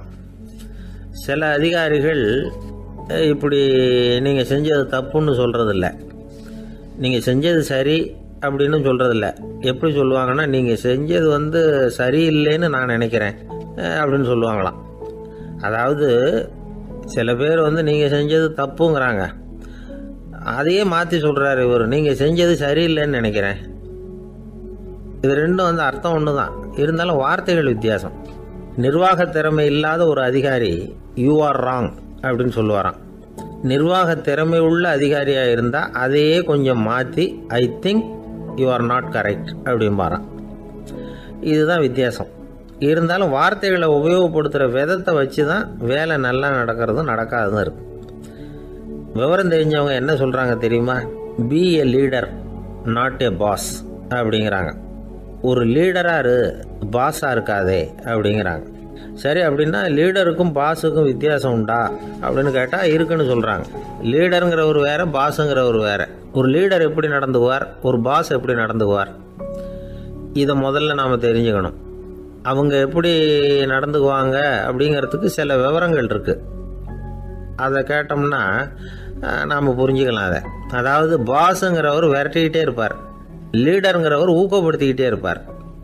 நாளைக்கு சாயந்தரத்துக்குள்ளே அந்த வேலையை செஞ்சு முடிக்கலைன்னா தொலைச்சி விடுவோம் தொலைச்சி அப்படிம்பார் அவர். இவர் எப்படி சொல்லுவார்னா, இது வரைக்கும் நீங்கள் செஞ்சுருக்கிற வேலை ரொம்ப அற்புதம் அப்படிம்பார். பாஸுங்கிறவர் அதிகாரத்தை நம்பி செயல்படுறவர், லீடருங்கிறவர் நல்லெண்ணத்தை நம்பி செயல்படுறவர். நம்மக்கிட்ட அதிகாரம் இருக்குது, பவர் இருக்குது, அதனால் காரியத்தை சாதிச்சுடலாம் அப்படின்னு நினைக்கிறவர் அவர். மற்றவங்க கிட்ட ஒரு நல்ல அபிப்பிராயத்தை சம்பாதிச்சுக்கிட்டு அது மூலமாக காரியங்களை சாதிக்கிறவர் இவர். பாஸுங்கிறவர் பயத்தை உண்டு பண்ணுவார், லீடருங்கிறவர் அன்பை பரவ செய்வார். அது செய்யலைன்னா ஆடிட்டில் தகராறாயிடும், இது செய்யலைன்னா இன்க்ரிமெண்ட்டு கட் ஆகிடும், இப்படி ஏதாவது சொல்லி பயமுறுத்திக்கிட்டே இருப்பார் அவர். இவர் அப்படி இல்லை. உடம்பு இப்படி இருக்குது, வீட்டில் எல்லோரும் சௌக்கியமாக இருக்கிறாங்களா, ஆஃபீஸில் எல்லாம் வசதியாக இருக்குதா, நான் ஏதாவது உதவி செய்யணுமா அப்படின்னு அன்புக்கு முக்கியத்துவம் கொடுப்பார். பாஸுங்கிறவர் எதுக்கு எடுத்தாலும் நான் சொல்லிகிட்டு இருப்பார், லீடருங்கிறவர் நாமன்னு சொல்லிகிட்டு இருப்பார். பாஸுங்கிறவர் தப்புக்கு காரணம் யாருன்னு பார்ப்பார், லீடருங்கிறவர் தப்பு என்னன்னு பார்ப்பார். இதுதான் ரெண்டு பேருக்கு வித்தியாசம். The boss shows who is wrong, the leader shows what is wrong அப்படின்னு சொல்லுவாங்க. இந்த காரியம் எப்படி செய்யப்பட்டிருக்கு அப்படின்னு தெரிஞ்சுக்கிறவர் பாஸ். இந்த காரியத்தை எப்படி செய்யணும்னு செஞ்சு காட்டுறவர் லீடர். பாஸுங்கிறவர் பணியாளர்களை திட்டுவார், லீடர் மரியாதைக்குரியவராக நடத்துவார், அதுக்குரியவராக அவர் நடந்துக்குவார். செய்கிற வேலையை ஒரு சுமையாக நினைக்க வைக்கிறவர் பாஸ், செய்கிற வேலையை ஒரு சந்தோஷமாக ஆக்கிறவர் லீடர். ஒரு முதலாளியாக இருக்கிறவர் அல்லது ஒரு நிர்வாகியாக இருக்கிறவர் இது மாதிரியான நுணுக்கங்களை எல்லாம் தெரிஞ்சு வச்சுக்கிறது நல்லது. ஒரு பாஸ் இருக்கார், அவர் ஒரு நாள் ரொம்ப பெருமையாக தன்னோட ஆஃபீஸை பற்றி பேசிக்கிட்டு இருந்தார். எனக்கு கீழே 200 பேர் வேலை செய்கிறாங்க சார், நான் ஒரு கோடு கிழிச்சா அவங்க அதை தாண்டாத அளவுக்கு நான் நடந்துக்கிறேன் சார் அப்படின்னார் அவர். அது எப்படி முடியுது உங்களால் அப்படின்னு கேட்டோம். நான் கோடே கிழிக்கிறதில்ல சார் அப்படின்னார். ஒருத்தர் சிகரெட்டும் கையுமா வந்தார். சார், இந்த புகைப்பிடிக்கிற பழக்கத்தை நிறுத்தி போடணும்னு தான் பார்க்குற முடியலன்னார். புகைப்பிடிக்கிறத நிறுத்துறது ரொம்ப சுலபம் சார் அப்படின்னார் இன்னொருத்தர். எப்படி சொல்கிறீங்கன்னு கேட்டார் அவர். நான் கூட ஏற்கனவே 10 தடவை அந்த பழக்கத்தை நிறுத்தி இருக்கிறேன் சார் அப்படின்னார் இவர். இதிலேருந்து என்ன தெரியுது? புகைப்பழக்கத்தை திடீர்னு விட்டு விடுறதுங்கிறது ரொம்ப கஷ்டம்னு தெரியுது. இருந்தாலும் இது சம்பந்தமான ஆராய்ச்சி, அனுபவம், இது ரெண்டையும் அடிப்படையாக வச்சு சில வழிமுறைகளை சொல்கிறாங்க. அதாவது புகைப்பிடிக்கிறத நிறுத்துறதுக்கு 10 வழிகள் உண்டு அப்படின்னு சொல்கிறாங்க. அது என்னங்கிறது தெரிஞ்சுக்கிட்டா உபயோகப்படுதான்னு பார்க்கலாமே. முதல் கருத்து என்னன்னா, கொஞ்ச நாளைக்கு புகைப்பிடிக்கிற நண்பர்களை விட்டு விலகி இருக்கணும். இதனால் புகைப்பிடிக்கிற ஆசை குறையும், அந்த பழக்கத்தை மறுபடியும் ஆரம்பிக்கப்படாதுங்கிற எண்ணம் உறுதிப்படும். ரெண்டாவது கருத்து, புகைப்பிடிக்கிறதை எதிர்த்து தீவிரமாக பிரச்சாரம் செய்ய ஆரம்பிச்சிடணும். அது அடுத்தவங்களுக்கும் உபயோகப்படும், உங்களுக்கும் உபயோகப்படும். உங்கள் உள்ளுணர்வை அது தூண்டும், உங்களை உறுதி கொள்ள வைக்கும். மூன்றாவது கருத்து என்னென்னா, தினமும் 2 தடவை குளிக்கணும். எப்படி தெரியுமா? முதல்ல வெது வெதுப்பான தண்ணீர், அப்புறம் குளிர்ந்த தண்ணீர், இப்படி மாறி மாறி குளிக்கணுமா. நாலாவது கருத்து, உடற்பயிற்சிகள் செய்யணும். மூச்சு வாங்குற மாதிரியான பயிற்சிகள் ரொம்ப நல்லதான். பிராணாயாமம் அப்படிங்கிற மூச்சு பயிற்சி ரொம்ப நல்லதுங்கிறாங்க. அப்புறம் 5வது கருத்து, சாப்பாடு மிதமாக இருக்கணும், சீராக இருக்கணும். பச்சை காய்கறிகள், பழங்கள் சாப்பாட்டில் சேர்த்துக்கலாம். அடிக்கடி கொஞ்சம் கொஞ்சமாக சாப்பிட்டு ரத்தத்தில் சர்க்கரையின் அளவை பராமரிக்கணும். இது நரம்புகளை அமைதிப்படுத்தும். 6வது கருத்து என்னன்னா, ரொம்ப நேரம் பசியோடு இருக்கக்கூடாது. புகைப்பிடிக்கிறத நிறுத்த முயற்சி செய்யும் பொழுது எடை குறைப்பு நடவடிக்கைகளை மேற்கொள்ளக்கூடாது. 7வது கருத்து, காப்பி, தேநீர், மதுபானம், அப்புறம் போதைப் பொருள்கள் கலந்த உணவுகள் இதெல்லாம் வேணாம். புகைப்பிடிக்கிறத அதெல்லாம் ஊக்கப்படுத்தும். கடுகு, மிளகு, அப்புறம் காரமான பொருள்களை தவிர்க்கணும். உப்பு அளவை குறைக்கணும். தினமும் 10 குவளை தண்ணீராவது குடிக்கணும். வெறும் தண்ணி புகைப்பிடிக்கிற ஆவலை தணிக்குதான். 8வது கருத்து, கையில் சிகரெட்டு புகையில ஏதாவது இருந்தால் உடனே தூக்கி எறிஞ்சிருங்க. அது கையில் இருக்கிற வரைக்கும் புகைப்பிடிக்கிற ஆசை வந்துக்கிட்டே இருக்கும். 9வது கருத்து என்னன்னா, இறை நம்பிக்கை உள்ளவங்க புகைப்பிடிக்கிற எண்ணம் வர்றப்போவெல்லாம் பிரார்த்தனை செய்ய ஆரம்பிச்சுடலாம். 10வது கருத்து, உங்களுக்கு ரொம்பவும் வேண்டியவங்க யாரோ அவங்கக்கிட்ட எல்லாம் நீங்கள் புகைப்பிடிக்கிறத நிறுத்தி விட்டதா சொல்லிவிடுங்க. இந்த 10 வழிகளையும் கடைபிடிக்க ஆரம்பிச்சுட்டா புகைப்பிடிக்கும் பழக்கத்தை நிறுத்தி விடலாம் அப்படின்னு சொல்கிறாங்க அனுபவப்பட்டவங்க. முயற்சி பண்ணி பார்க்கலாம். ஒரு முக்கியமான இடத்துல நின்றுக்கிட்டு இருந்தார் ஒருத்தர். அங்கே இன்னொருத்தர், ஏன் சார் இந்த இடத்துல சிகரெட் பிடிக்கலாமா அப்படின்னு அனுமதி கேட்டார். இந்த இடத்துல சிகரெட் பிடிக்கக்கூடாதுங்க அப்படின்னாரு இவர். நீங்கள் இப்படி சொல்கிறீங்க, ஆனால் இந்த இடத்துல கீழே நிறைய சிகரெட் துண்டுகள் கிடக்குதே, அவங்கெல்லாம் யார்? அவங்கெல்லாம் உங்கள் மாதிரி என்கிட்ட அனுமதி கேட்காதவங்க அப்படின்னாராம் இவர். ஒரு மாணவனை பார்த்தேன். என்ன தம்பி படிப்புலாம் எப்படி இருக்குது அப்படின்னு விசாரித்தேன். அவன் ரொம்ப அழுத்துக்கிட்டான். நான் நல்லா தான் சார் படிக்கிறேன், இருந்தாலும் புத்தியில் சரியாக ஏற மாட்டேங்குது சார் அப்படின்னா. சரி, இவனும் நம்ம ரகம்தான் அப்படின்னு சொல்லி முடிவு பண்ணிட்டோம். கல்வி கற்கக்கூடிய ஒரு மாணவன் சம்பந்தப்படுற புத்திகள் பல வகை. அதை பற்றி ஒரு பெரியவர் விளக்கி இருக்கிறார். மிருத்து புத்தின்னு ஒன்று இருக்குதான். மிருத்துன்னா மண்ணால் செவுறு கட்டுறோம்ல, மண் சுவரில் ஆணி அடிக்கிறதும் சுலபம், அதை பிடுங்கி எடுக்கிறதும் சுலபம். அது மாதிரி சில பேர் குரு சொல்லி கொடுக்குறத சுலபமாக கேட்டு தெரிஞ்சு வச்சுக்குவாங்க, கொஞ்ச நேரத்தில் சுலபமாக மறந்தும் போயிடுவாங்க. இது மிருத்து புத்தின்னு பேர், மண் புத்தி. தாரு புத்தின்னு ஒன்று உண்டான். தாருன்னா மரம். அதில் பச்சை மரத்தில் ஆணி அடிக்கிறது சுலபம், ஆனால் அதை எடுக்கிறது கஷ்டம். அது மாதிரி ஆசிரியர்கிட்ட இருந்து கேட்டதை கவனமாக மனசில் பதிய வச்சுக்கிட்டு அதை மறக்காமல் இருக்கிறது தாரு புத்தி. பட்டை மரமாக இருந்தால் அதில் ஆணி அடிக்கிறதும் கஷ்டம், அடிக்கிற ஆணியும் சீக்கிரம் நழுவிடும். அது மாதிரி கேட்குற விஷயம் மனசில் பதியறதும் கஷ்டம். அப்படியே பதிஞ்சாலும் அது நீடிச்சு இருக்கிறதும் கஷ்டம், கொஞ்ச காலத்தில் மறந்துடும். இன்னொரு வகை புத்தி ஒன்று உண்டு, அதுக்கு பேர் சிலா புத்தின்னு பேர். சிலான்னா கல். ஒரு கருங்கல்லில் 4 துளையை போட்டு ஒரு துளையில் உளியை வச்சு அடித்தா மற்ற துளை வழியாகவும் பிளந்து கல் 2 ஆகிடும். அது மாதிரி சந்தியான இடங்களில் குறிப்பாக ஒரு பொருளை சொன்னால் அதை வச்சுக்கிட்டு மற்றதையும் தெரிஞ்சுக்கிறது, அது சிலா புத்தின்னு பேர். வேணு புத்தின்னா என்ன தெரியுமா? வேணுன்னா மூங்கில் கணுவில் ஒரு பக்கம் உளியை வச்சு அடித்தா 2 பக்கமும் பிளந்துடும்.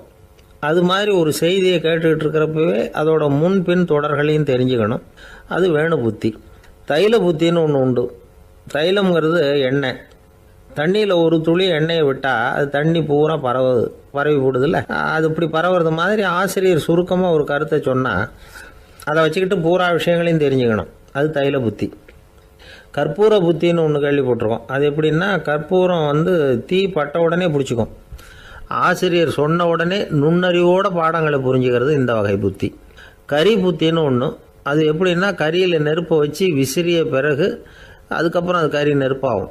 அது மாதிரி காலம்பரை சாயந்தர வேலைகளில் ஆசிரியர் பாடம் சொல்லி கொடுப்பார், அதை கொண்டு புரிஞ்சுக்கிறது இந்த வகை. கதலித்தண்டு புத்தின்னு ஒன்று சொல்லுவாங்க.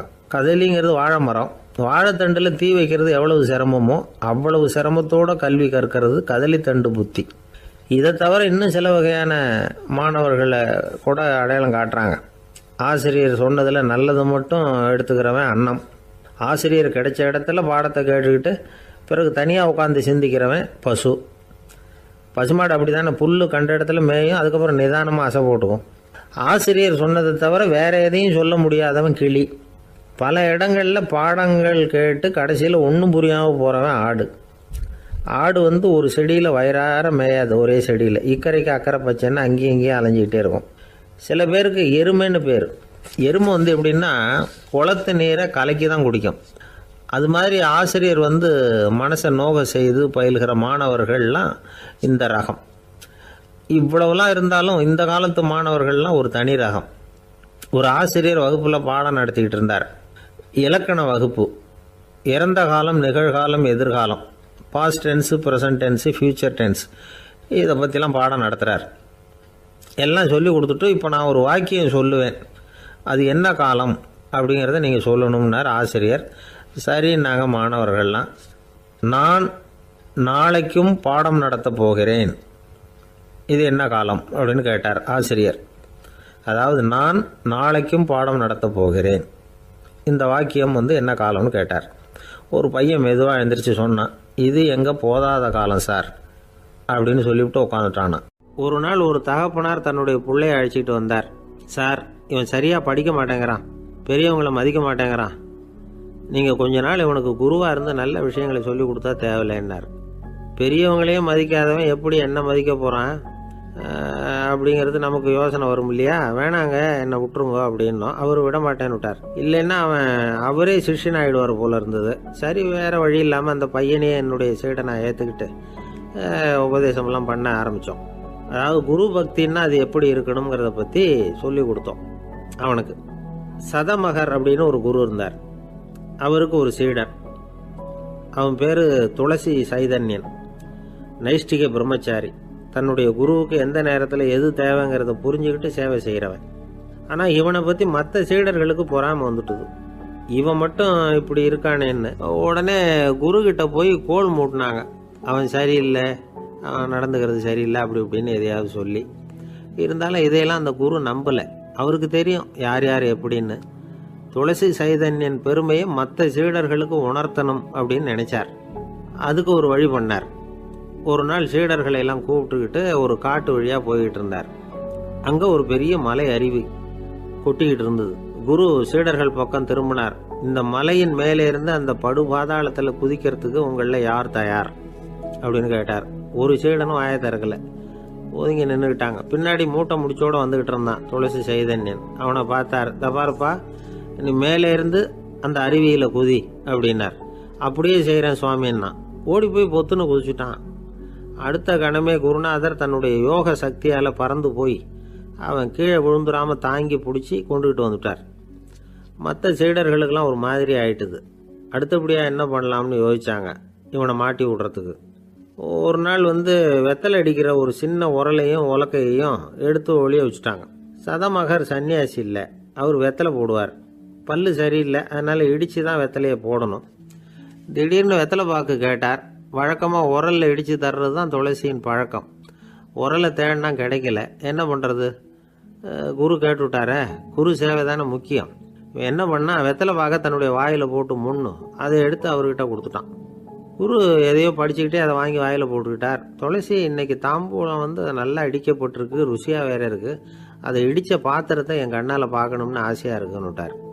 அதை மட்டும் அனுப்பி போய் நீ வர வேண்டான்னு வேற சொல்லிவிட்டார். இதை கேட்டதும் துளசி தவிச்சு போயிட்டான். இவன் போகாமல் எப்படி வாயை மட்டும் அனுப்பி வைக்க முடியும்?